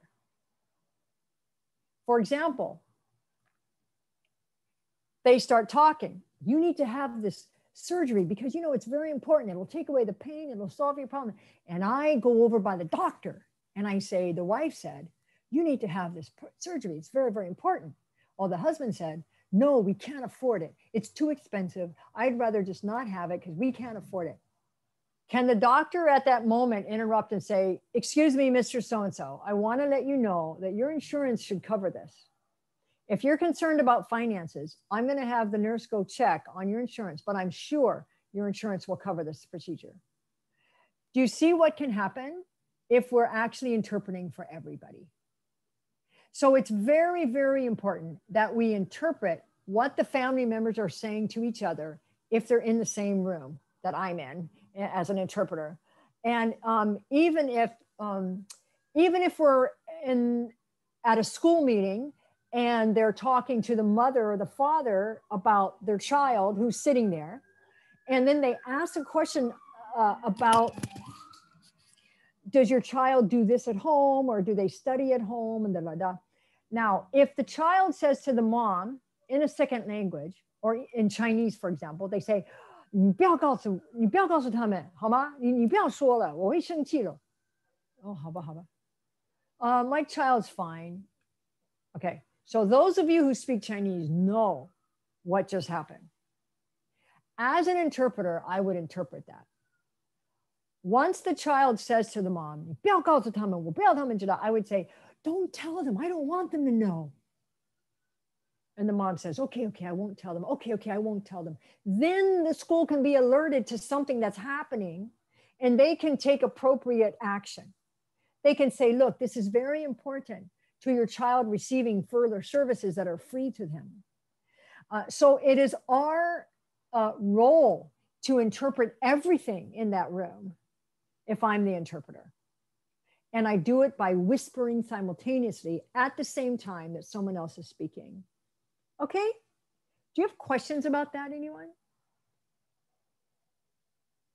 If you do, just unmute yourself and you can ask.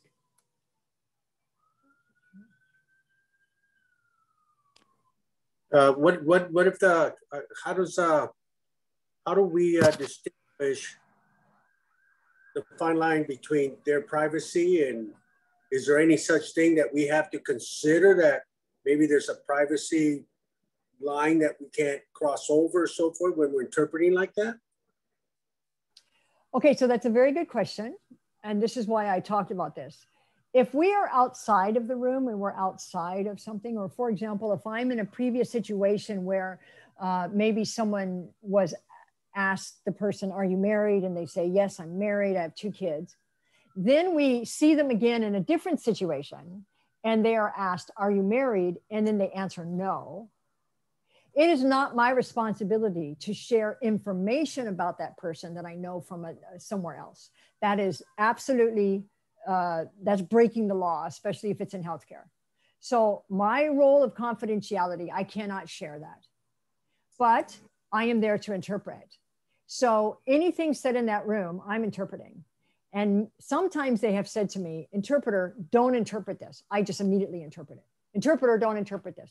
And they say, oh, but I'm going to tell you something I don't want you to interpret. I interpret it. I'm going to tell you something I don't want you to interpret, interpreter. And then the doctor or whoever's in charge can say, look, the interpreter is here to interpret.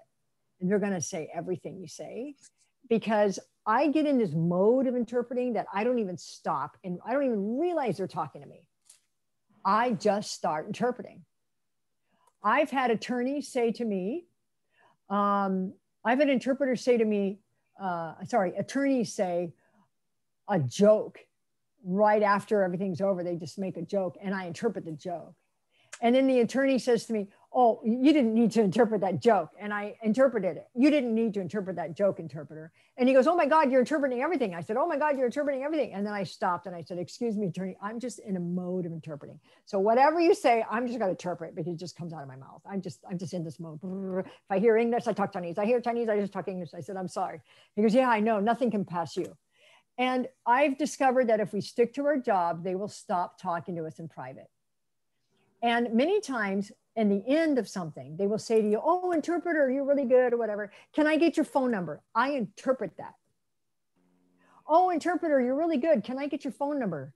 And then I'll look at the provider and I'll say, help. I'll just say, help. And then the provider will say, oh, I'm sorry. The interpreter can't give out their phone number because, they're just not allowed to. Sorry. If you need to contact our office, you can call us. And that is why sometimes in our agency, we have name cards that we just say, just pass out the agency name card. And if they call and say, hey, I want to talk to so-and-so or this interpreter, then they're really calling for an interpreter and we will find an interpreter for them. But we don't give out our personal phone numbers because then we start crossing the line of our role boundaries. And I'm going to talk about role boundaries in a minute. And this is exactly why we do not give out our phone numbers. Now, if you are working in an agency and it is your role or your duty to help this person, then that's different because you're bilingual staff. You do whatever your company tells you to do. But if you're an independent contractor as an interpreter, we don't do that. We don't give out our phone numbers unless it's a private attorney and the attorney is calling us for jobs. That's different. The attorney wants to call us for jobs, great. Or if it's, to the doctor or something, if they need help. But I usually don't do that to any patient, clients, the LEPs. We don't give out a phone number. Okay, so back to our skills of interpreting. The next mode of interpreting is sight translation. It's just like you see, it's something we look at and we interpret orally. So there's a lot of forms like consent forms. They have to sign to be treated, or they have to sign for, there's so many of these forms. Oh my gosh, every office has their own forms. They have to sign in order for people to share their information with another doctor, for example, or to be treated or to go through counseling. There's this form after form after form. Any of you, by a show of hands, let me look, and you can use the hand button, even if I can't see your face, you can use that emoji to raise your hand. Have any of you ever had to sight translate a form to an LEP speaker? Those of you who have, I want you to either raise your hand or push the emoji. Okay. Yeah, okay, some of you I know have, and I don't see, yeah. So the emoji doesn't work if your video isn't showing. I thought you could do that with your hand. Okay, I thought you could. So anyway, some of you don't know Zoom well enough. Okay, okay, I see you. Thank you, Faith.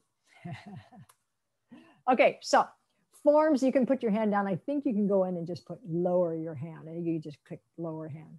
Sight translation is very, is it easy? It's not easy at all.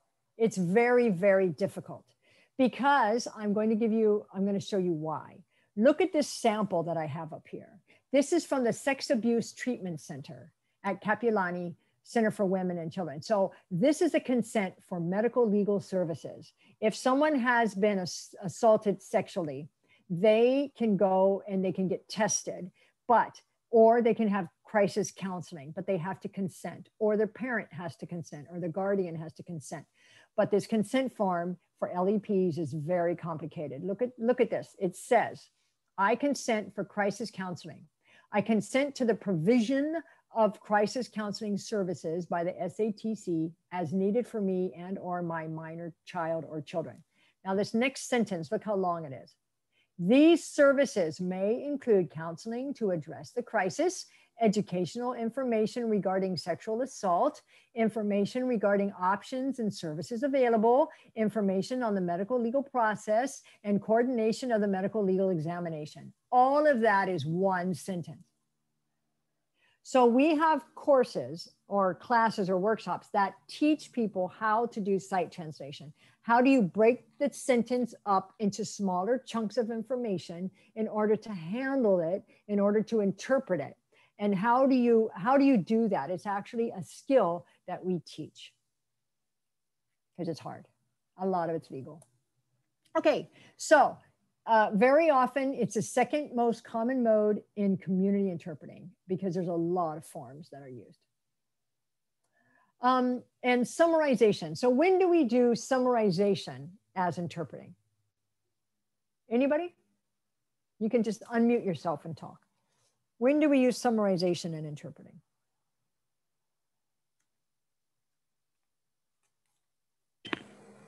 When you want to simplify something that you're trying to translate. Okay, anybody else?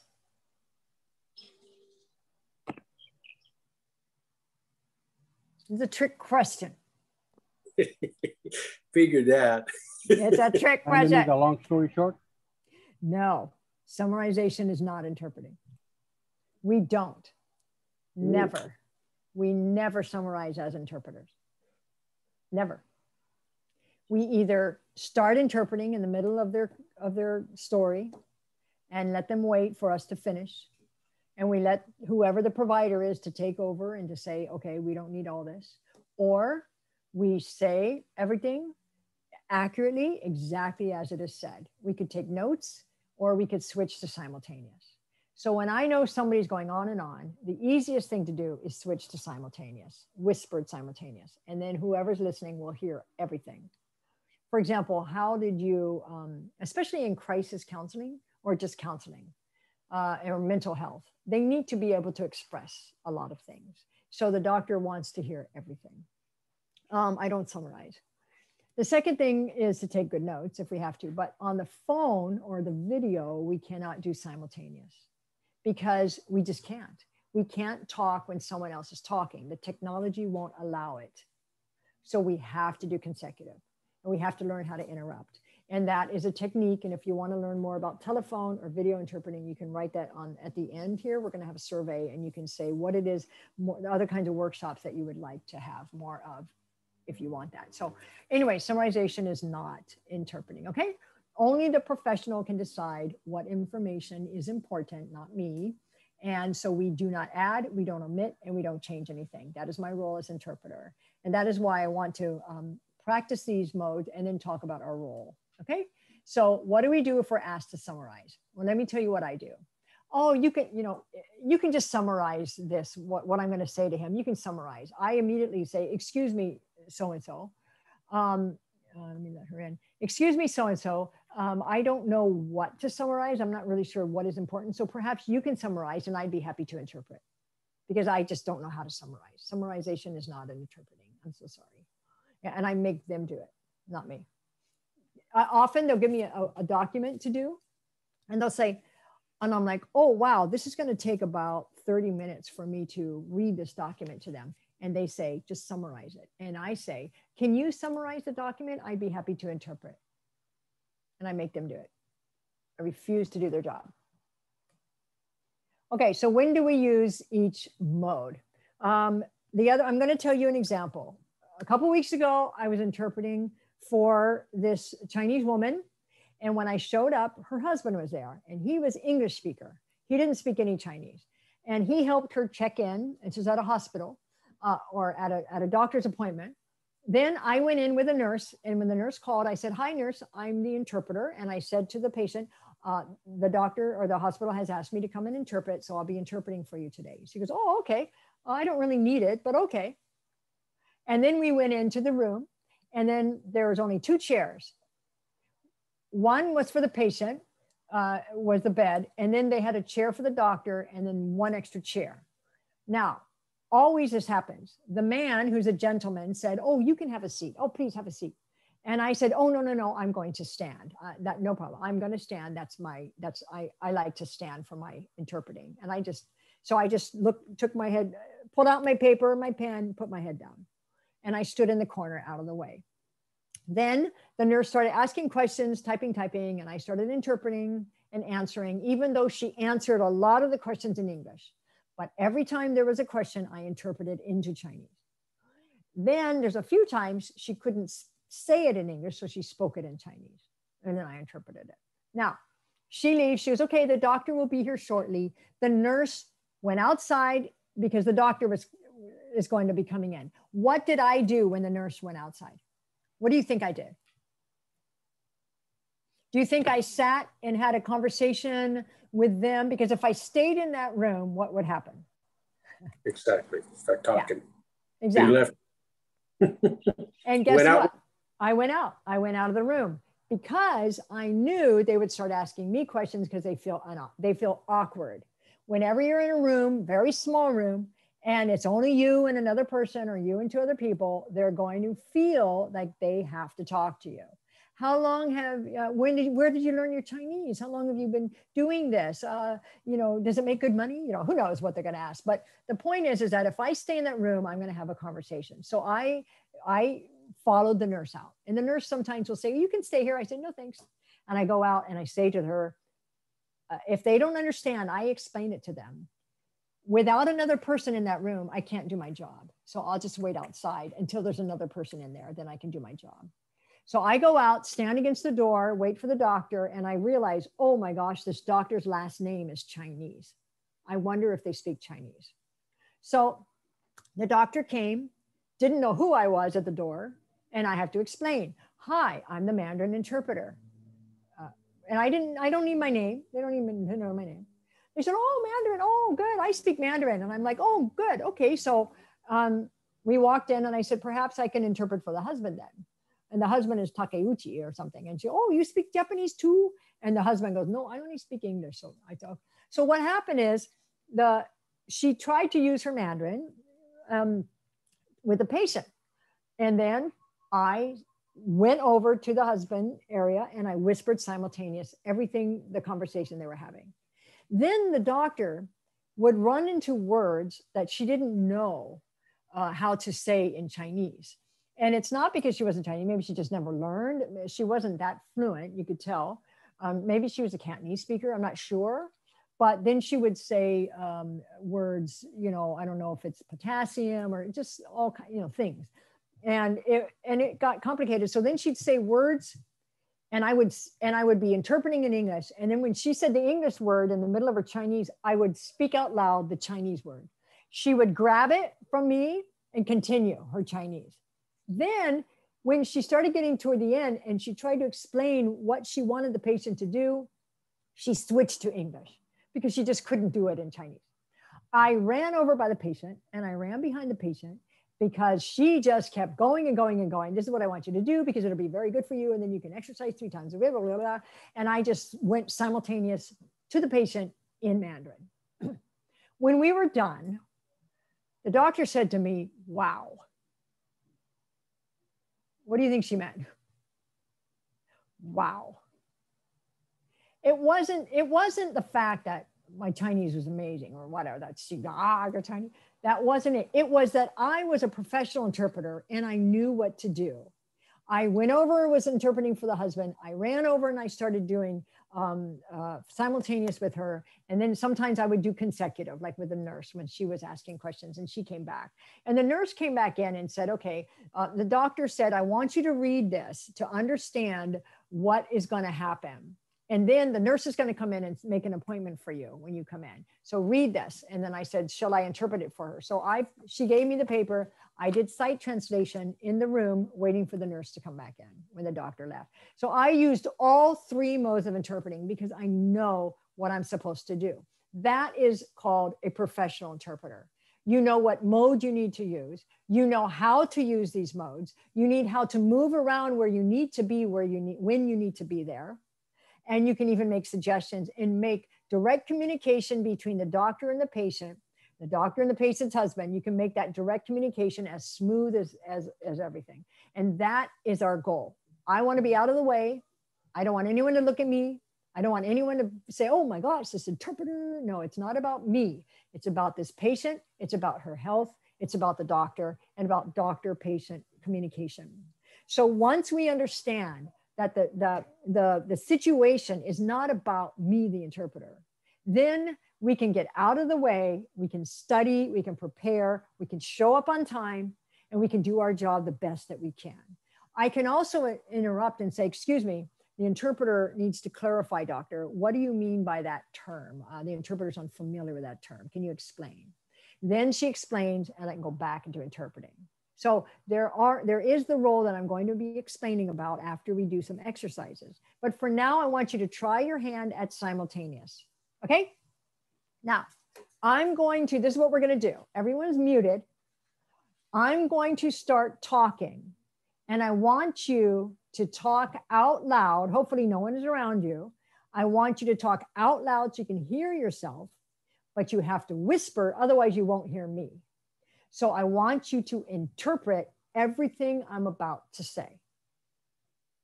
And interpret as if someone was sitting next to you and you're whispering to them what I am saying.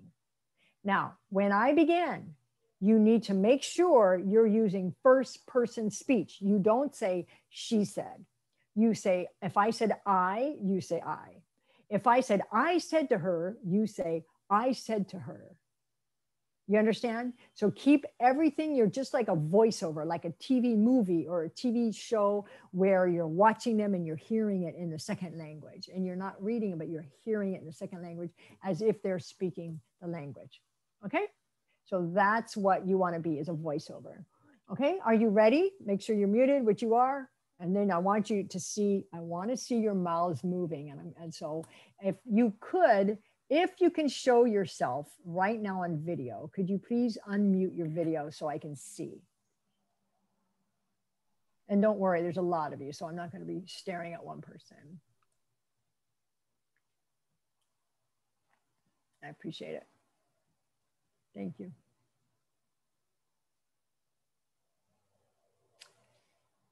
Yay, some of you just learned how to turn on your video. Okay, so some of you still don't have video. You don't want to show yourself. Maybe you're in your pajamas. That's okay. Okay, here we go. I am going to start talking and I just want all of you to start interpreting. Okay, here we go. And you don't have to look at the screen. Just close your eyes. No one's looking at you. Everyone's doing it themselves. Okay. Good morning, everyone. My name is Sue, and I'm so happy to be here today. I'm very happy to meet all of you because many of you are from different places. And I'm going to find who's not muted. Someone who's not muted. Sorry. Make sure you're muted. Yeah. Okay. I'm going to continue. Okay. Thank you. So today we're talking about interpreting. Now, I'm not sure where you work. Maybe you work in the school. Well, schools are great. I used to be a teacher and I taught in the university for many years. In fact, probably almost 30 years, even though I'm only 25 years old. That's amazing, right? So I started when I was very young. I think I was 19 years old when I started to teach. And I happened to teach in the university when I was living in Taiwan. And many of my students were looked my same age. And the first day of class, I walked in and they thought, who are you? Are you a student? I said, I'm the teacher. And they said, wow, you're so young. I said, I know. And so that started my teaching career. I had no idea what I was doing, but it was a lot of fun. And some of you are wondering, well, why do you speak Chinese? Well, it's because I lived in a Chinese speaking country. However, my father is not Chinese. My mother is not Chinese. My father is Lithuanian. And his mother and father came over to Chicago from a country called Lithuania. And Lithuania is near Poland.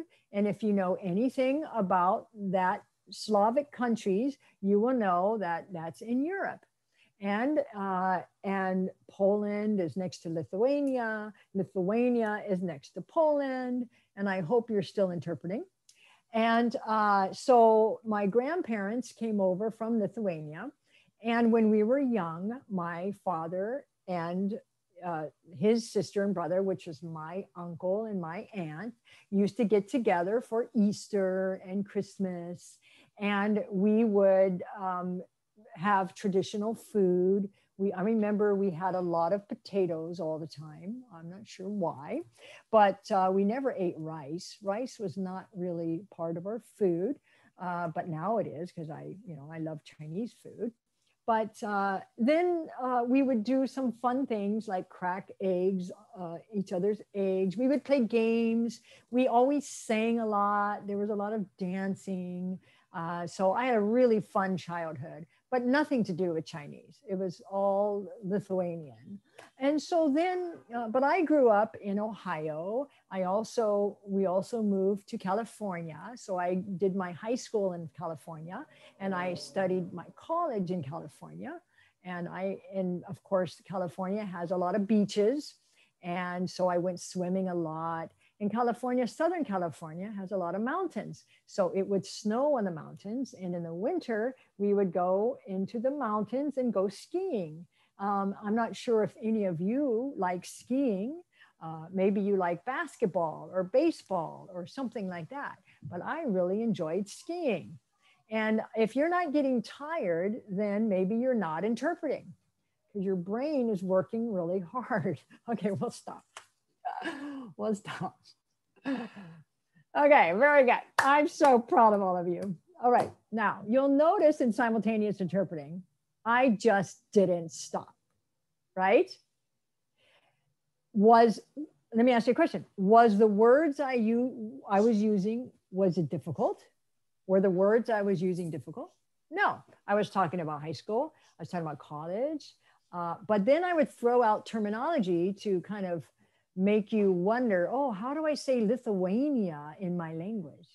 Now, some of you are European languages, it's easy, Lithuania, or whatever you say. But others might have been more difficult. You might never even have heard of it. And then I threw out Poland to see if you could say Poland in your languages. And then, skiing. Some of you may not even have thought, oh, how do I say skiing? Basketball, baseball. These are very common languages, common terms, but we're not used to it. So you had to think. So your brain started working. So what were the challenges that you had in doing this? Keeping up. Okay, now, was I speaking quickly? Very. That was the problem.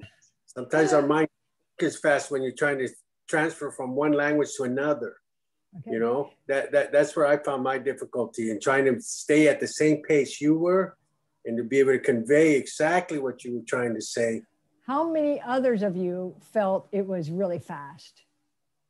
It was really fast. I could hardly understand some of the words. So I wasn't able to interpret almost all the words that you said. It was fast. Okay. Yeah. No, go ahead.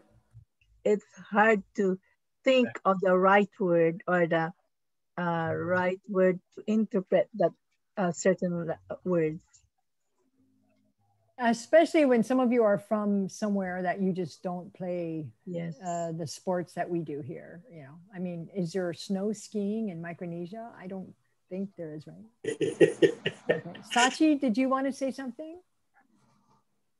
No, I kept saying some English words. Like I didn't have time to even think. I speak Japanese, like skiing, basketball, baseball. I just kept translating as English. And some languages such as Japanese do use English, what we call loan words. I mean, yeah, you do transfer a lot of loan words, and maybe you do say skiing in Japanese. But is there a word for baseball? Yeah, there's a name for baseball in Japanese. Okay. Not baseball. Oh, okay. But you said the English. Okay. Anyone else? 我发现那个sorry, I just found I like almost started interpreting for you. Go ahead. The country's name as I was stuck there. Yeah, so fast I was trying to catch until the country's name was kind of stuck there because normally I didn't know how to say that the country in Mandarin. Yeah, in Lithuania. Yeah. Do you know now? It's yeah. Litauan. Litau. Oh no. Yeah, anybody else?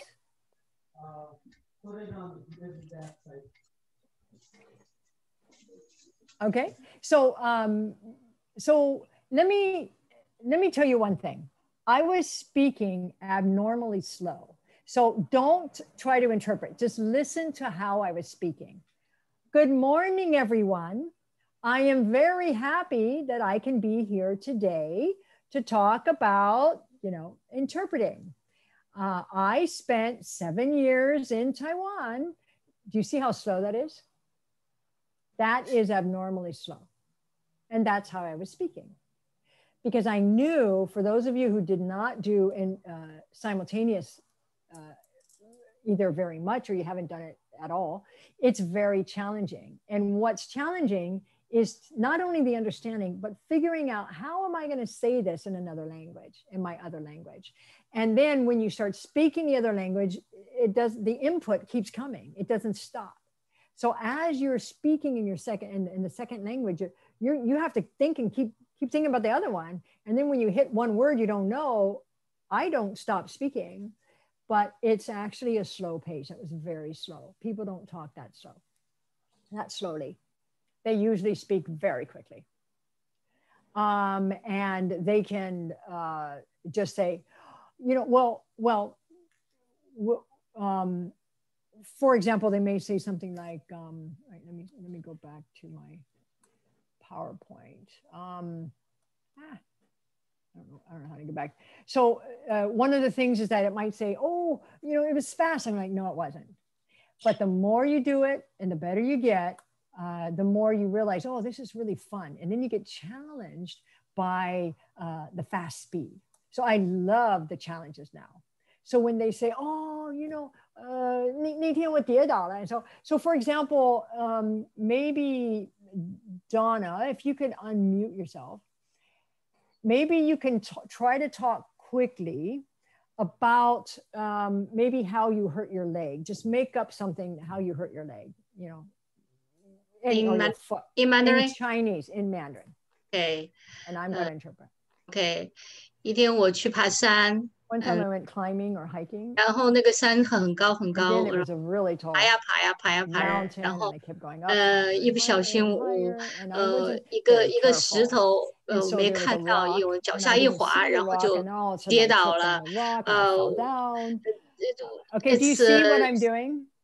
Yeah. So I'm actually using my hands because I'm imagining what's happening, and I'm like, oh, I was a really high mountain, and I saw the rock there, and I'm using my hands to actually help me understand.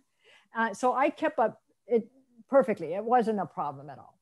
So when you practice this, it's not hard at all once you practice it, because then you realize I'm not even listening to the words she's saying. I'm listening to the message.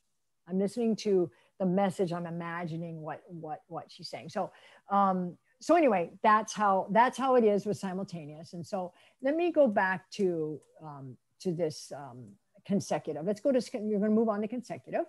So and consecutive is very often an interview. It's I talk, I ask a question, you answer, somebody answers, and then we interpret the question. So I'm going to read a question without stopping. Then you are going to listen carefully. You can take notes if you want.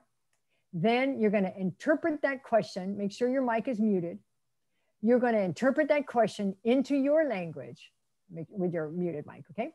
So I am going to, well, let's just do this first and then I'll read the answer. So I'm going to stop sharing. Oh, sorry. So I can get my question. All right. So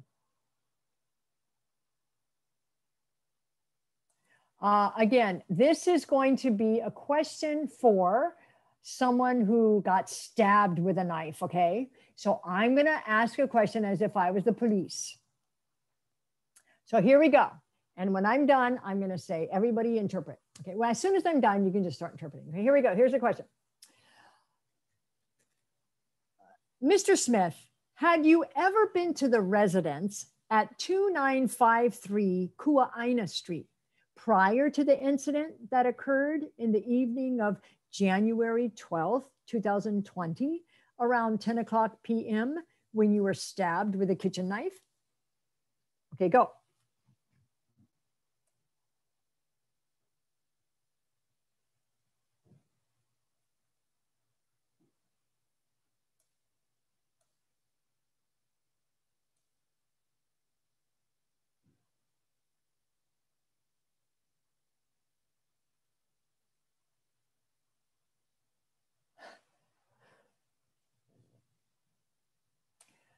Okay, so I don't know if you remembered the question. That's okay. I'm now going to read the answer. This is the response. And as long as the person understands the question, they can read the response. Okay, here's the response. And then I want you to listen and write notes if you want. And then we're going to interpret. Okay, here we go. No, that was the first time I'd ever been to his house. John had invited me a few times before, but I never went there until the night of the party, where that crazy guy with the kitchen knife stabbed me. Go.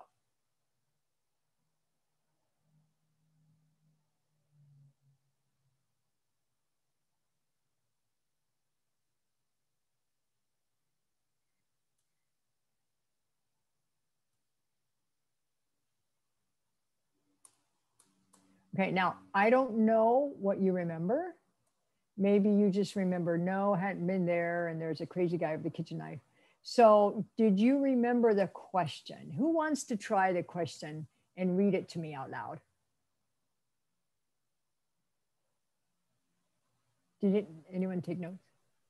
You want us to say the question, or do you want us to? The question. Okay. In English. The name. Sir, had you ever been to this residence before previously before the night that you were stabbed? Okay, so that was a summary with no details, but at least you got the main question. Okay, somebody else want to try more details? Okay, Teresita? Had you been into the residence 2953 Kuanoy prior to January 12, 2021, around 10:20 p.m.? Okay, you didn't mention anything about being stabbed with a knife, and your year was wrong and the time was wrong, and the street name was wrong, but at least you tried. Faith, did you do this? I'm asking you, and I'm asking. Sorry, yeah. No, I didn't. Oh, okay, because I was hoping you'd take notes. Oh, I'll do the next one. Well, the answer, you didn't do the answer either, right? So, okay, so Faith, anyone else do this who actually took notes? Okay, I'm going to do this again. Faith, you weren't listening, so I'm going to ask the question and I want you to take notes, okay? And then I want you to repeat it in English. Here we go. You guys can try it again. Here we go. Had you ever been to the residence at 2953 Kua'aina Street prior to the incident that occurred in the evening of January 12, 2020, around 10 o'clock p.m. when you were stabbed with a kitchen knife?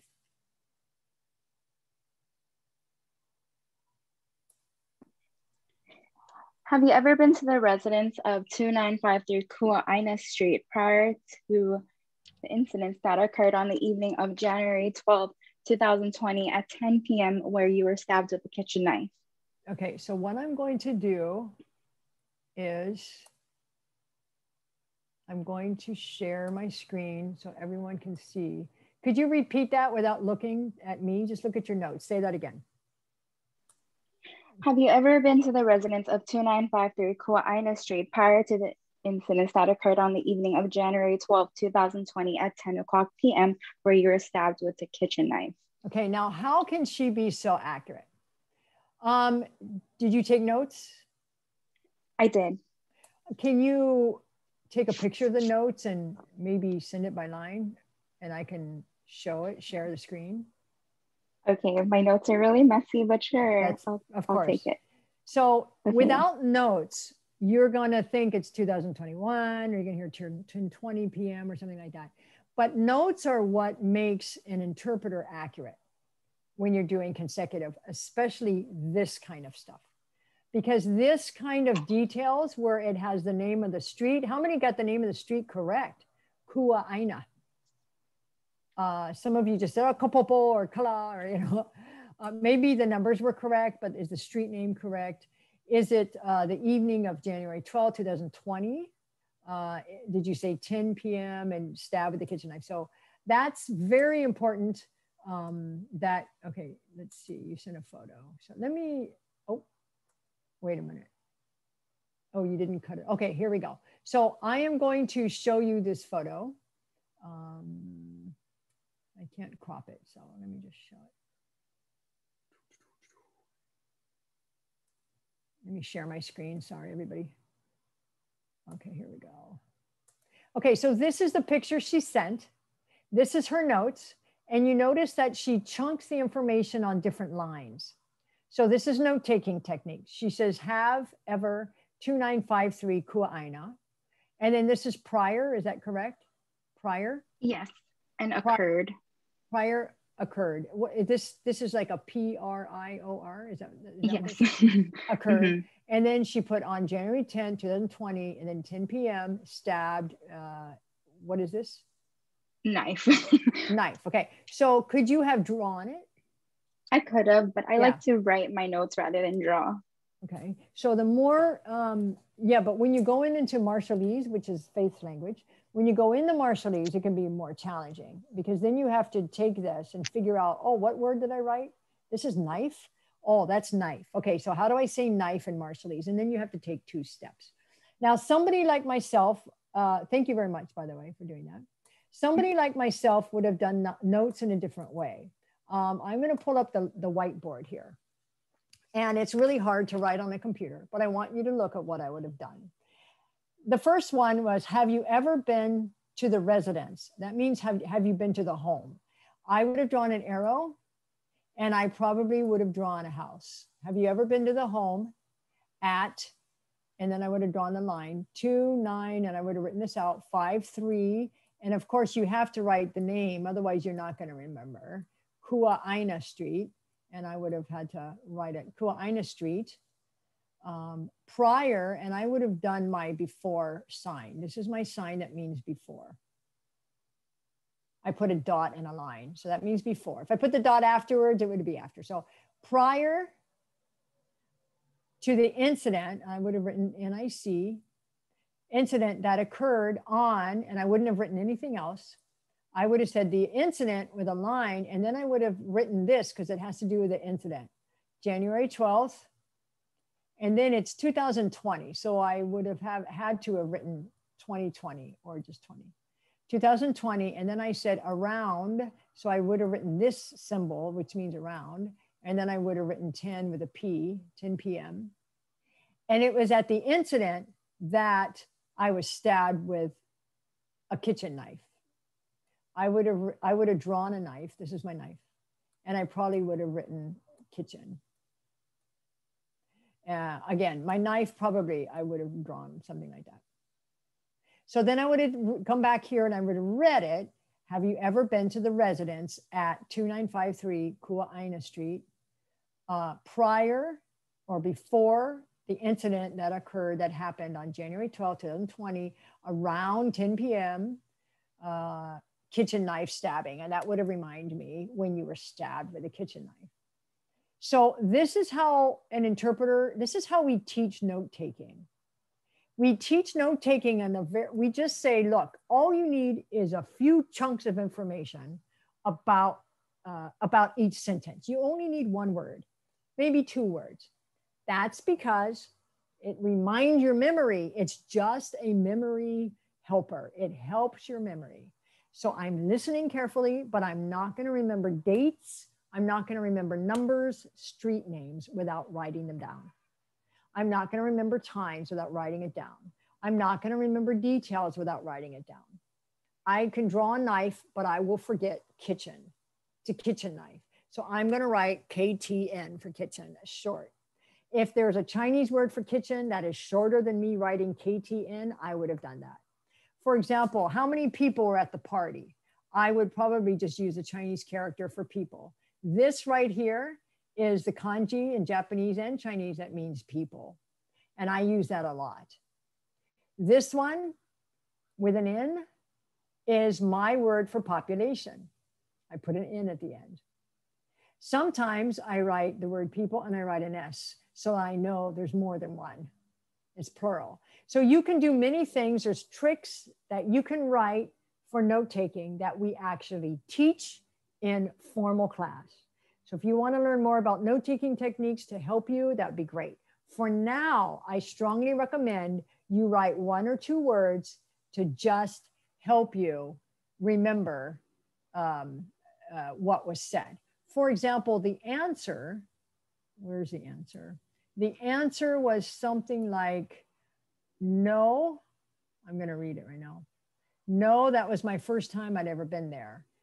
John had invited me a few times before, but I never went to the night of the party. So in this case, I would probably just write here. I would probably write no, that was the first time I'd ever been there. I would have just written this. Or I would have written one with an X. No, that was the first time I had ever been there. I don't need to write anything else but no, first time. Then when he said John had invited me before, I probably would write J because I already know J is John. John had invited me. I might have written quotation marks for speaking. John had invited me before. Again, I write my before. And then but, I probably would have written a big B, but I had never gone there. And I probably would have written an arrow with a line through it, meaning negative. Up until the night of the party. And then I probably would write up until, because I have a symbol for up until the night of the party. I would have written PM and then something like PRTY. So this is a PM, the night of the party. And I think it says up until the night of the party where that crazy guy with the kitchen knife stabbed me. And then I would have said, maybe at the party, what happened? A crazy guy, I would have written crazy. And if I want to remember it's a guy, I could always do this because that's guy, right? This is female. And this is male, where the crazy male guy stabbed me and I would have just drawn a knife. So for this whole thing, up until the night of the party, where that crazy guy with the kitchen knife stabbed me. So anyway, this is how we do note-taking techniques, and that's just, you know, what we do. So this is again, it's a very strong skill that we teach that is learnable, and you're welcome to learn. All right, I'm going to go back to sharing my PowerPoint. There we go. So, okay, there we go. I did all this already. So now we did the demonstration, tips for note taking, listen in chunks of information, write 1 or 2 words per chunk, abbreviate, use symbols, use drawings, and indent to show the relationship. Like I drew a line about the kind of party, I do a line after PM, a line party. I do a line like at the party, I was stabbed with a crazy guy who had a kitchen knife. You can use lines of relationships or indentation to show. Okay. All right, so that is tips for consecutive interpreter note taking, how to be accurate, how to be accurate. All right, next. Sight translation is very difficult. We already talked about that. The type of documents that we use can be any kind of legal document. It can be something that the school gives the parent that they give it to you, the interpreter, and they want you to tell, for example, the parent what it says or follow along as they read it 100 miles per hour. I don't know about what agency you work for, if you even work for an agency, but they have common documents. And so you need to be very familiar with these documents. One thing is tips for sight translation is you research ahead of time and you find out what the document is for. You can create glossaries. Sorry. You can create glossaries. You can also chunk information when you're going to read that. You can break it up into smaller chunks as you read it. And you can look for like subject verb relationship. I like how George's or Jorge's, I'm not sure how you say your name, but I like how George's said the basic sentence, like, had you ever been to the house before the incident? And at least you got the main subject and the main verb, and that's very good. Some people, the sentence is so long, we don't even know what the main verb is. So that's very important. And then we practice. Very, very hard. It's very difficult. This is, for example, something that the prior written notice is something a school will give out at IEP meetings, individual education plan meetings for students who are having a hard time in school. They might need individual education plan. And many of these are second language speakers or they're LEP speakers. The parents are LEP speakers. And sometimes it's just a matter of their language. They just don't know enough English, so they're falling behind. But when you're getting something like this, it can be very challenging. And I want you to look why this can be challenging. I'm going to stop sharing and I'm going to show you. Oops, I'm going to show you a document. I'm going to blow this document up. And let me show this to you. Let me show you this document blown up. Okay. Let me share it. Let me share the screen again. Okay, here we go. So this is the document that is blown up. And you can see that this is to the parents or guardian of John Doe, the name of the student, from whatever. We need to read all of that. This is from the principal. And the first thing says is a description of proposed or refused action. This is a description of a proposed action from the school or a refused action that either the school or the parents are going to refuse. And it says the Department of Education proposes that John will be reevaluated for his special education and related services, and no assessments are being requested at this time. So I want all of you to read that into your second language. Ready? Go.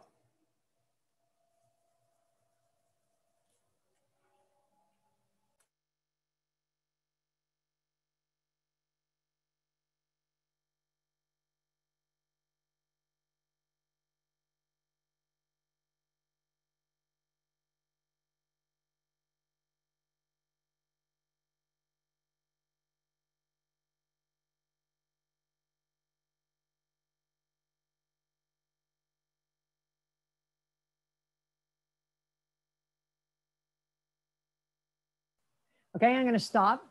So even just the first one is very challenging because when you say he's going to be reevaluated, some languages might use assessment as an evaluation.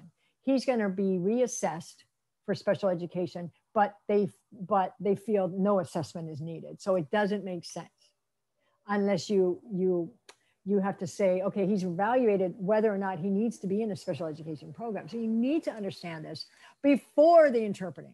And if I was given this piece of paper at the meeting, I would say, you want me to read this? I'm sorry, the interpreter needs time to go over this. I'm going to need at least 5 minutes or 10 minutes to understand, unless you want to do an explanation. And many times the teacher will just read it word for word. And it's hard. And if you don't understand, you can say the interpreter is having a hard time understanding because you're reading a written word document.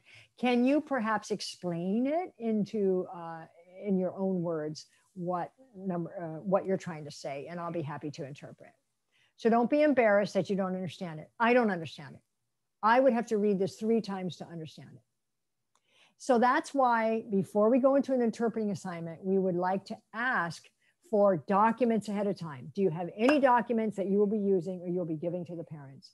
And if so, can you please send it to me ahead of time? Okay, very, very, very important. Yeah, okay, very good. Let me stop sharing. Any questions about sight translation? Very difficult. Okay, I'm not gonna go into this, but please know that we have classes and we have classes that teach sight translation. Okay, let me go back to sharing my PowerPoint. Okay, here we go. All right, so what is a competent interpreter? Now, this is probably the most important part, and I'm going to talk about the role, and I'm kind of behind, so I'm going to speed up a little bit. The competent interpreter includes what? Well, first of all, we have to know the interpreter's role, right? What is the interpreter's role, and what isn't the interpreter's role? Can interpreters give advice? Is that our role? Do we make suggestions? No. Do we tell people, oh, I think you better listen to your doctor. Your doctor's good. Is that our role? That's not our role. So we need to know what our role is and what our role is not. Our role is just to interpret. We don't be the counselor. We're not the doctor. We're not the lawyer. We are just supposed to interpret. So what is our role? This is how I consider our role in community interpreting, is to facilitate direct communication. Direct communication means I talk to you, you talk to me, but the interpreter is there to help other people have direct communication, not me. If I'm having direct communication, I would say, doctor, what do you want to tell them? I'll tell them. And the doctor says, well, I want to ask them how they're doing. Okay, the doctor wants to ask how you're doing. I am so important that you got to tell me and I'll tell the doctor. That's how important I am. No, that's not an interpreter's role. An interpreter is not to get in the middle of things. We're not to be talked to directly. If we are, we just interpret it. We are there to help other people have direct communication. So if the doctor says, how are you feeling? We have to say, how are you feeling? We don't say, the doctor wants to know, so you better tell me and I'll tell the doctor. No, the doctor says, how are you feeling? I say, how are you feeling?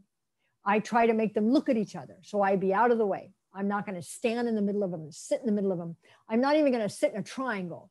I don't want them to look at me.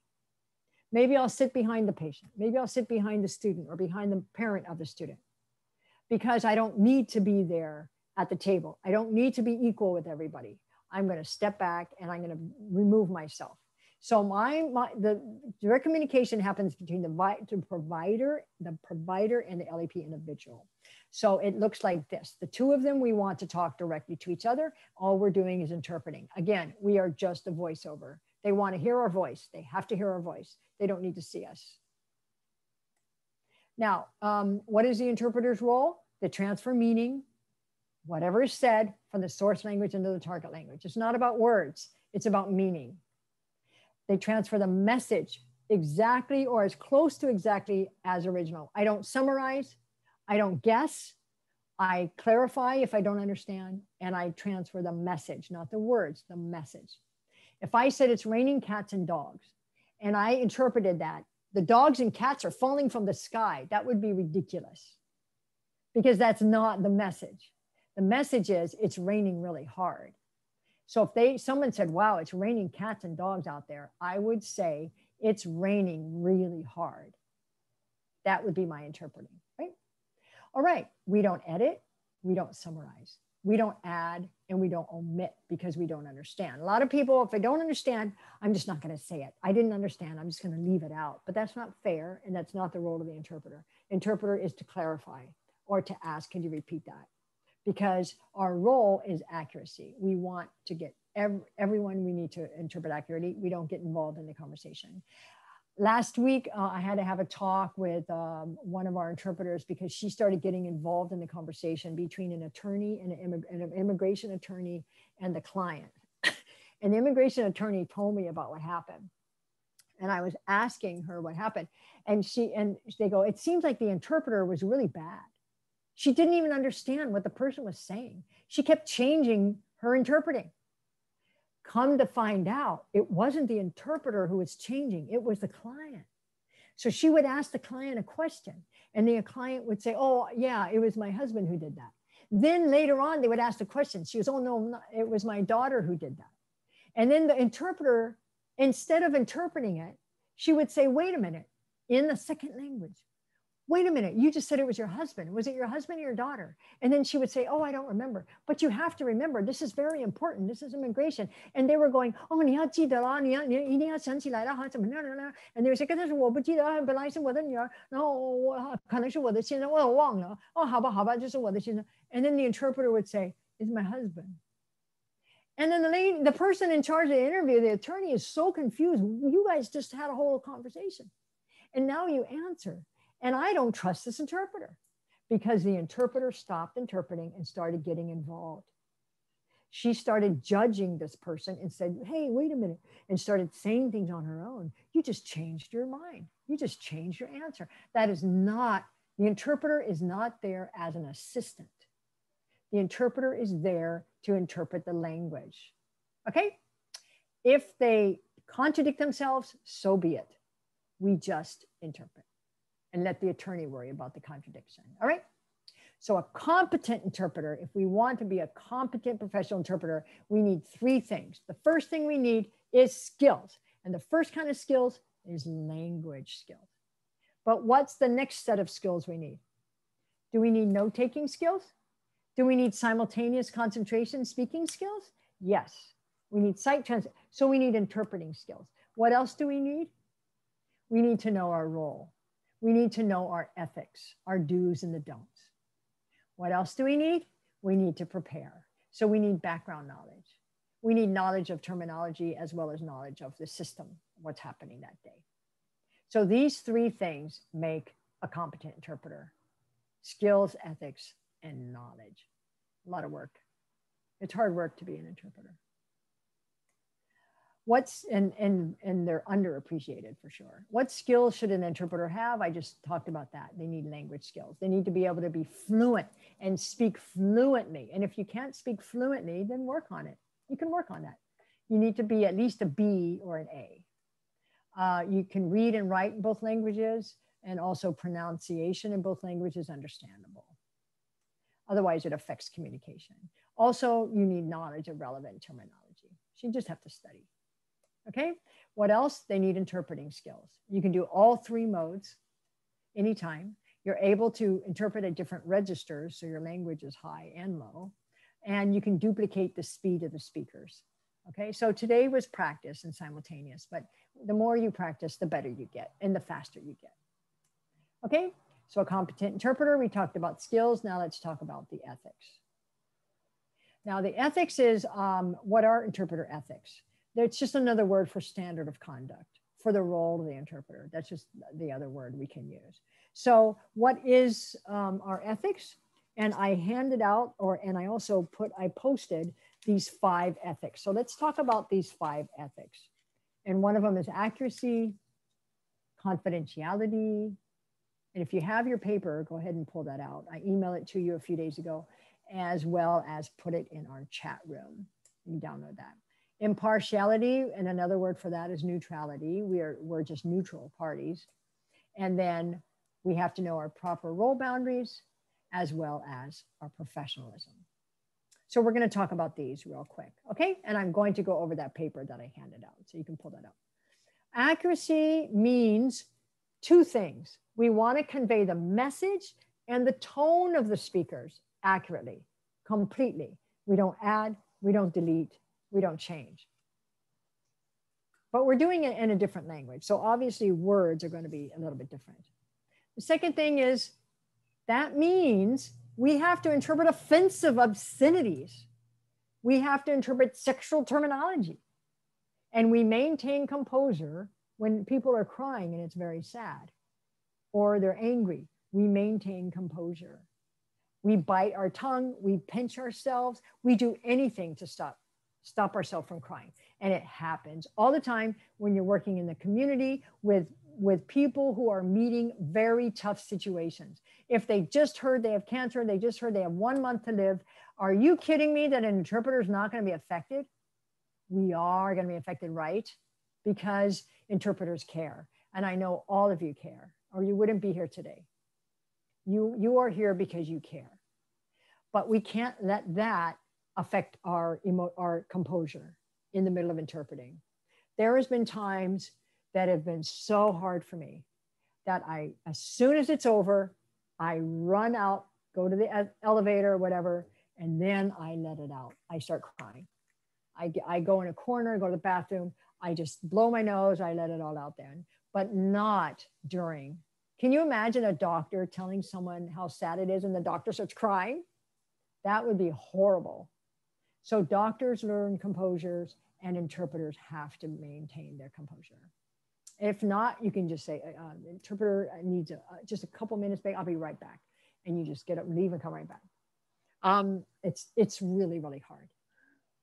So anyway, sexual terminology, offensive language. One time, one of my Turkish interpreters said to me, oh my gosh, I have to do a lot of praying tonight and repenting. I'm like, what did you do? He goes, I was an accurate interpreter. I'm like, what does that mean? She goes, well, this was in the hospital and the uncle was so angry at how the nurses and doctors were treating him. He just let them have it and he used every obscenity you can imagine. And I, being an interpreter, had to be accurate. So I started using the same obscenities and everything. So, wow, I never used this language, but I knew it in English and he knew it in English.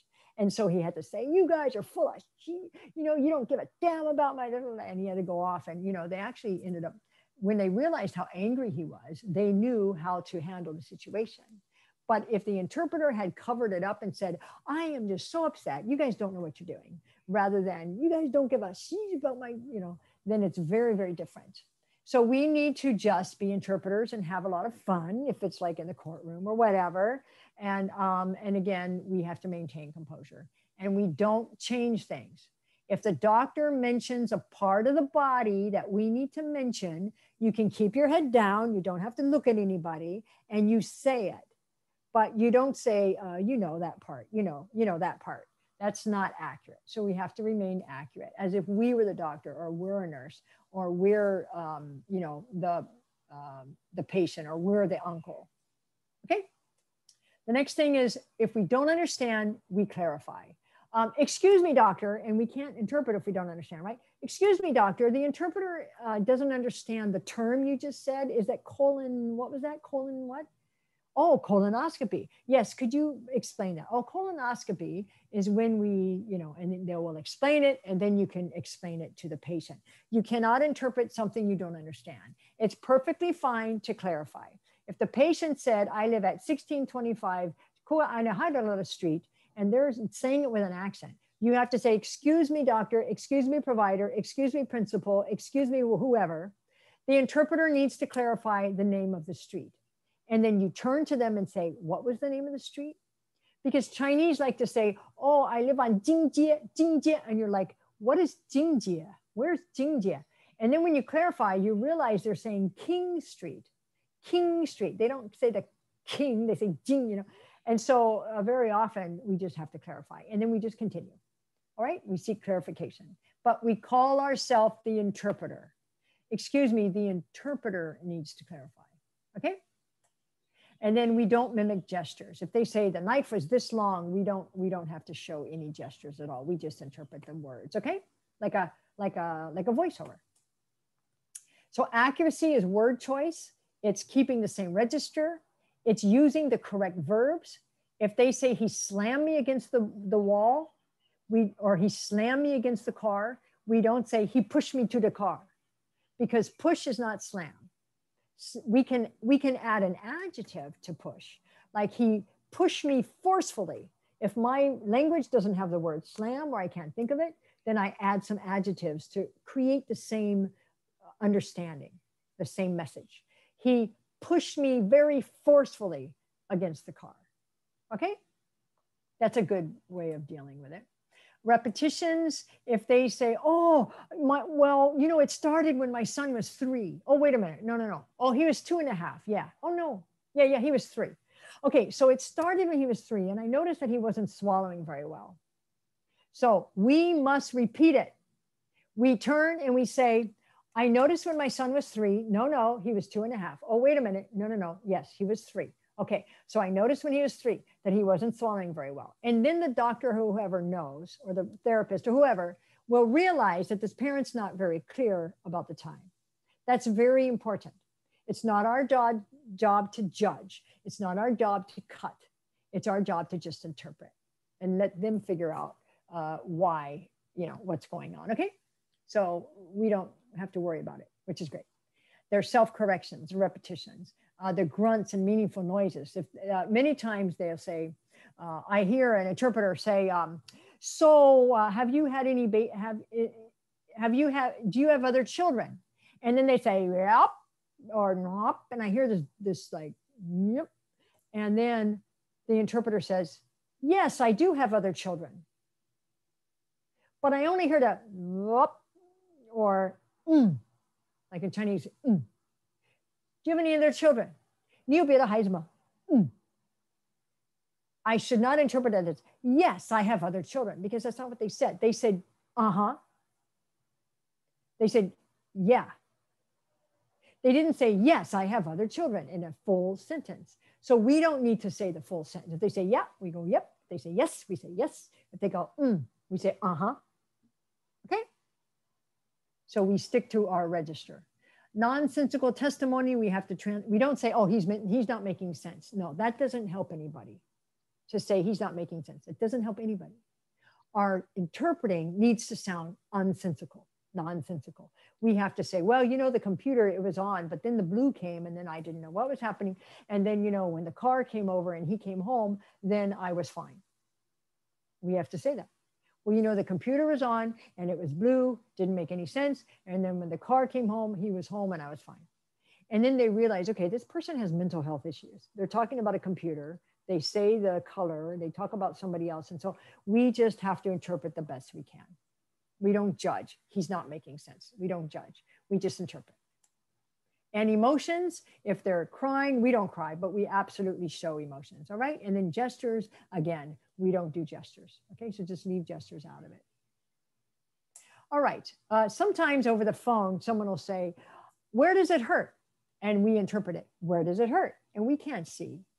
And then there's silence because the patient might be going here, or pointing to the shoulder. And the doctor might be touching the shoulder to feel. And there's silence on the other end. And I see interpreters go, I don't hear anything. Did he answer? Did he answer? I'm sorry, doctor, I don't hear anything. No, our role is if you don't hear anything, you don't interpret. You just silence. Just don't say anything. Just wait till somebody says something. You can always say, the interpreter is still on hold, or the interpreter is still here. I'm assuming you are too, in case you think that maybe they hung up or something. Then you can always say, is the interpreter still connected? Okay. Now, we won't talk much about telephone. That's for a different workshop. Confidentiality, you must keep everything confidential. Even if you want to go home and say, do you know who I interpreted for today? You cannot. That is absolutely, it's against the law. You can't do that. Especially with a HIPAA in healthcare. This is a law called the HIPAA laws that have to, very, very strict laws. You could get sued up to $10,000 for revealing something about a patient. So impartiality means you shouldn't take an assignment if you are good, if you're family relations with them and you're close to them and it affects your impartiality. You shouldn't reveal it. You should reveal a relationship if you are already there. Oh, excuse me, so-and-so, actually, this is my second cousin. And they can say, is that going to affect your interpreting? And you say, no, it's not going to affect it at all. Interpreters will demonstrate respect. You don't say, come on, answer. They've asked you 3 times. Hurry up and answer. You don't say anything. You just show respect and you just be impartial, be neutral, and just interpret. Okay, you don't get frustrated with the way that the patient is answering, for example. What would make an interpreter look partial is when you're having a conversation with them in a second language. It's as if you know them, right? So how is neutrality maintained if people think you're neutral? By keeping one's role boundaries. You must keep your role boundaries, not sit there and have a conversation with somebody when you walk in. Oh, I'll be interpreting for you today. So where are you from? What island are you from? Oh, I'm from here. No, we sit separate. We sit over there. When they call your name, I'll go in with you, but I'm going to sit over here. Okay, so you don't sit there and have conversations. So our role boundaries is that you use first person speech to help other people communicate directly. You also maintain proper, you don't have unnecessary contact with the parties during and after the interpreting situation. And you don't interject personal opinions or give counsel or advice. Professional means what makes you professional. It's how you look. It's how you dress. It's how you behave. It's how you clarify. Excuse me, the interpreter needs to clarify, for example. It's also how you speak. So professionally, it's very, very important. So it's how you speak to people, and it's also how you act. So interpreter code of ethics, that's when we talk about professionalism, we want you to act as if you're a professional. And so people will treat you like a professional. For example, you arrive punctually, you're not late. You're prepared, you're dressed appropriately. If you're hired by your own agency, hey, everybody hire me, here's my business card, here, here, here. You don't do that, that's very unprofessional. You don't accept fees. Am I supposed to give you a tip? Of course not. You say, no, no, no, the hospital has asked me to come, they're gonna pay me. No, no, no, I am getting paid for this, don't worry about it. You don't accept tips. It also includes you accurately representing yourself. You can't say, hey, I'm a certified interpreter when you're not certified. You never taken a test, you never took a certification test. If you're not certified, you can't say you are. Interpreters will participate in community education programs like you're doing now. And also you will seek evaluative feedback. So in order to improve your performance, you may want to ask another interpreter to watch you or listen to you and say, hey, I'm going to be doing this today. Or when you're done, you may want to say, is there something I could have improved on, for example. The practical application, just really quickly, I'm going to skip this one. You clarify smoothly. Excuse me, the interpreter needs to clarify so everyone knows what you need to do. You tell the provider, excuse me, the interpreter needs to clarify something with the client, and then you can, so that they know what it is you're doing. You don't just have a conversation with the client, nobody knows what you're doing. Okay, you identify yourself as the interpreter. The interpreter does not understand the term endoscopy. Could you please clarify that? So you call yourself, and then you go back to interpreting. Okay, so what do you do if the LEP doesn't want you there? I speak English. Just know that if they don't have a narrative level of English, you may be fooled. It doesn't mean they don't need you. So you can always say, that's okay. I've been asked to come and interpret, so I'll just be on standby. And every question that is asked, you interpret. Even if they answer in English, you interpret the question, okay? If they want a family member to interpret, you can still say, if you have a policy, I'm sorry, our school has a policy, no family members can interpret, but they definitely can be there and help. Or you can always say, well, I'll be on standby, and then you make sure everything is interpreted. Family members tend to answer the questions and not interpret. So if they answer the question, we switch to simultaneous, and we interpret the question to the person, and we also interpret what the person is saying, okay? So we want to make sure, so we want to make sure that we're just interpreting. Okay, if a coworker asks you to interpret, do you feel confident that you can? Yeah. Okay, you have to know. So you have to ask yourself, what about my own skills? Do I have the skills to do it? And you can tell them, I'm just not comfortable. I didn't prepare. I don't know the vocabulary. I'm going to need time. Or maybe you do have the skills and you feel that you can. So you need to make the decision. You need to know your ethics. You need to know the role of the interpreter, and you need to separate your role as a staff member and interpreter. So if you're interpreting for somebody else, you're only the interpreter. You can't give advice. So that's hard to do. Introduction should be clear to all. This is the interpreter, and I'm so-and-so, but it's not the interpreter who introduces, it's the provider who introduces. Many times they'll say, interpreter, can you introduce yourself? And I usually say, you can go ahead and introduce me and I'll interpret. You resist trying to intervene as a staff if you are a bilingual staff, okay? I'm going to skip this because we don't have time. But in conclusion, you need to ask yourself, should I be interpreting? What are my limitations? We need to prepare. We can shadow others. We can debrief. We can watch other people do it. I can start creating glossaries. I can start studying. I can get more training and get involved. Continuing education, we're going to have quarterly workshops. In a minute, you'll be asked to fill out a poll. We're almost done. And you can decide what kind of workshops you would like in the future. In community colleges, in the meantime, if you want to go into, let's say, medical interpreting or counseling interpreting, you can take a class on counseling. You can take a class in social work. You can understand medical terminology classes. The KCC has a very good class on medical terminology taught by a nurse who's extremely good. That might help you understand. And also English classes, if maybe to help your pronunciation or just improve English. And maybe interpreting classes. There are some online that you can take now.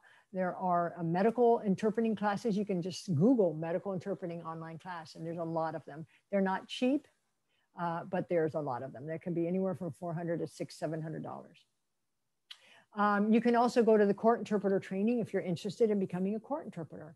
And if you go to www.courts.state.hawaii.us, then, or you can search Hawaii Court Interpreters, and you will come to their homepage and their website that tells you when the next training for court interpreters will be. I'm one of the trainers. I often help train. And so if you're on a list, I'm sure that the Office of Language Access will be sending out information about the next training. And because of COVID, it was put off for a year. There's online medical classes, like I said. Okay, the 13 true and false, how did you do? So what I'm going to do is I'm going to pull up these true and false questions since we're almost out of time. And I'm going to go over them real quick. And I'm sure you all got an A. Or you can change your answer right now, according to what you heard today. and let's see how you did.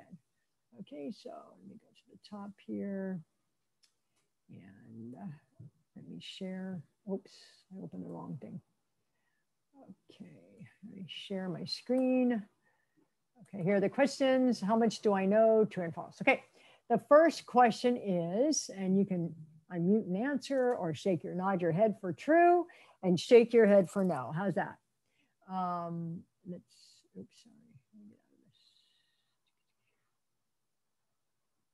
All right, first question. When the SP or the service provider needs help communicating with a client who's limited English, they should request a translator. Is that true or false? It's false.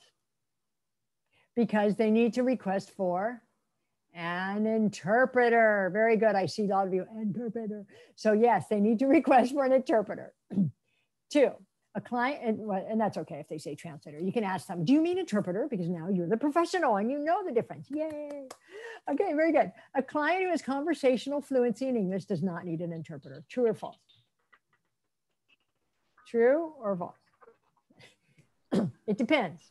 If they only need to write their name and their address in simple language and they only need help simply, maybe it's true and maybe it's true. But for the most part, if it's only conversational, yeah, they're going to need a narrative level of, if they need a narrative level of fluency, then they're going to need it.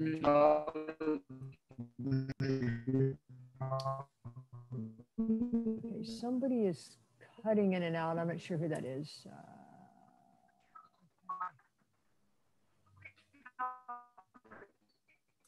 I'm trying to see who's on. Okay, I don't see.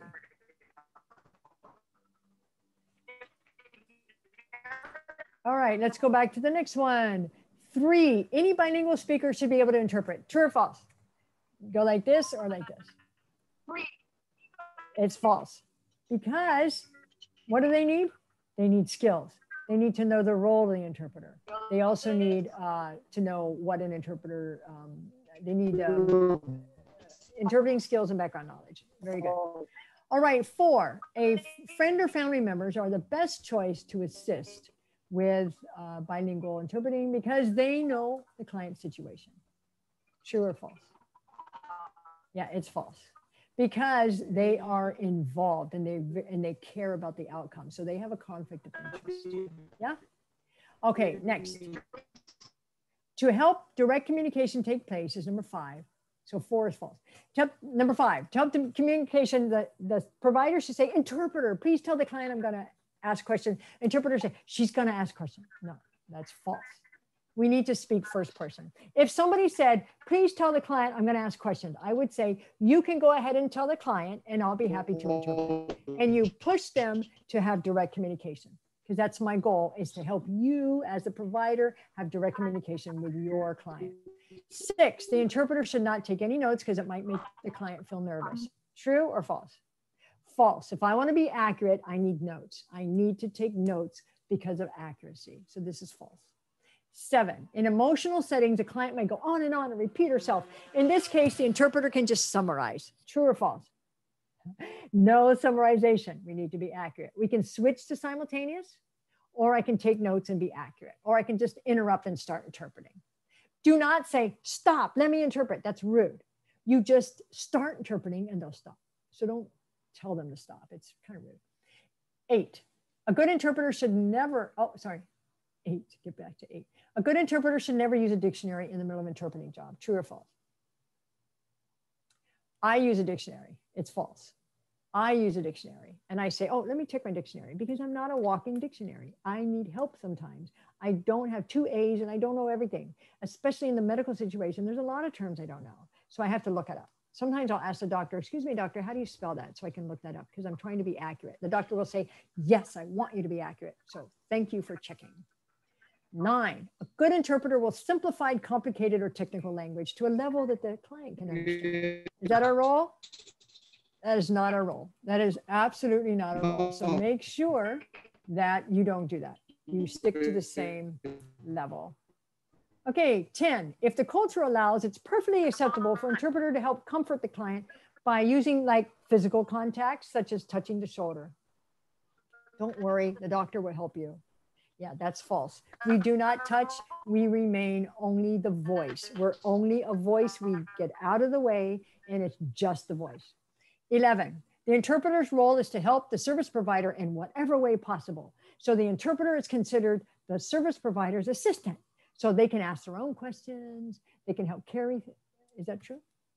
That's not true. That's false, because we are just a voiceover. We're not their assistant. We're not trying to ask our own questions. 12, the client has just been asked a question. The client turns to the interpreter and says, do you think I should tell the truth? The interpreter should say, yes, you should always tell the truth. Is that true or false? It's false. We don't give advice. We don't talk back. If they said to me, interpreter, should I tell the truth? I interpret it. Interpreter, should I tell the truth? And then the provider will say, excuse me, don't talk to the interpreter. Just answer my question. And yes, please answer. And then we interpret it. Please don't talk to the interpreter. Just answer my question honestly. 13, the client accidentally says she was born in 1853 instead of 1953. The interpreter should interpret it 1853. Is that accurate? That's accurate. We don't change it. We accurately interpret. Out of 13 questions, only the last question is true. Everything else is false. How many of you, by a raise of hands, show me that you got 100%? 100%. Yay, some of you did. Yay, I'm proud of you. Okay, very, very good. And let's see. Oh, I think I just have. Okay, so how did you do? 100%? Yay. All right, so just to let you know, this is my contact information, and my phone number is only half, so that's not gonna work. That is not gonna work. Let me stop sharing. So my phone number is the company's number, and you can reach me there. There we go. Save. All right, so we're gonna put our contact information with Barbara Tom and AP, and we're going to put it into, what is going on with my strange, okay. We're going to put it in the chat. So if you want to contact the Office of Language Access or Barbara Tom or myself for future for example, if you're asking about the certificate that you took the class, if you want to talk about whatever, you can contact various people. So I'm going to stop here. I'm going to ask AP to take over or Barb to take over. I don't think we have quite time for questions. I'm sorry, unless we do, if you want to stay till 1 o'clock, which is, you're fine to stay, but I want to see if there's any kind of wrap up because we did say it's until 12:30. So thank you, everybody. Did you learn anything? Yeah? Yes, thank you. Good. Now there's a poll I want to give, and maybe AP, if you can start the second poll, then I think you have a chance that you can actually download the answers. The second poll is asking us about future workshops. And if you're interested, you can mark which ones. You also can mark about today's workshop.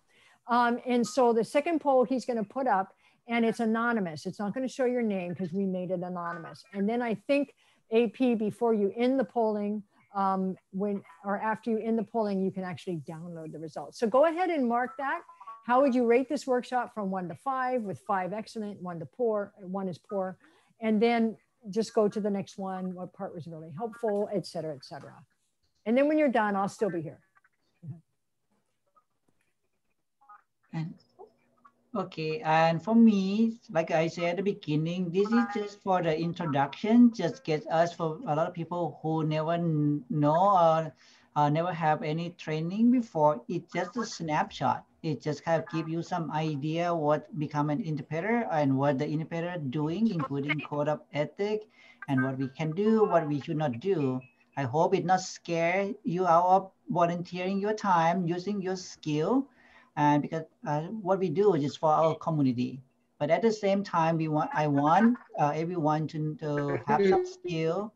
And if you need any more training, any topic, just feel free to reaching out to me, to Barb or Sue, because we have some planning that in order to help us at a state as well as a community, we're looking to do on a quarterly basis to provide some different topic of training related to language access. It could be, like Sue said, it could be note taking.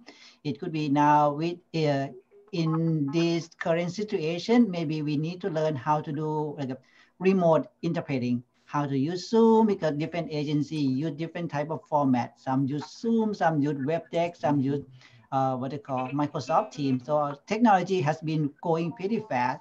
So we will try to gather some interested information from you, and we will try to match that and helping you improve your skill, and as well as helping, let's say, improve the service overall. So once again, thank you everyone for being spend Saturday morning with us, and I'll give it back to Barb. Thank you.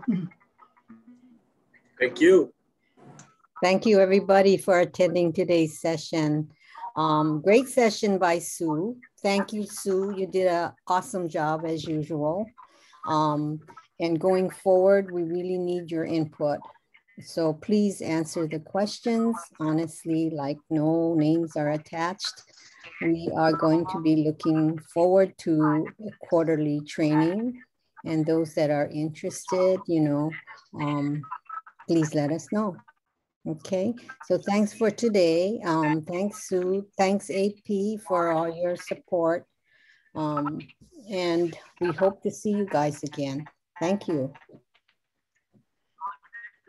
Thank you, everyone. Thank you. Thank you. Thank you. Thank you. Thank you.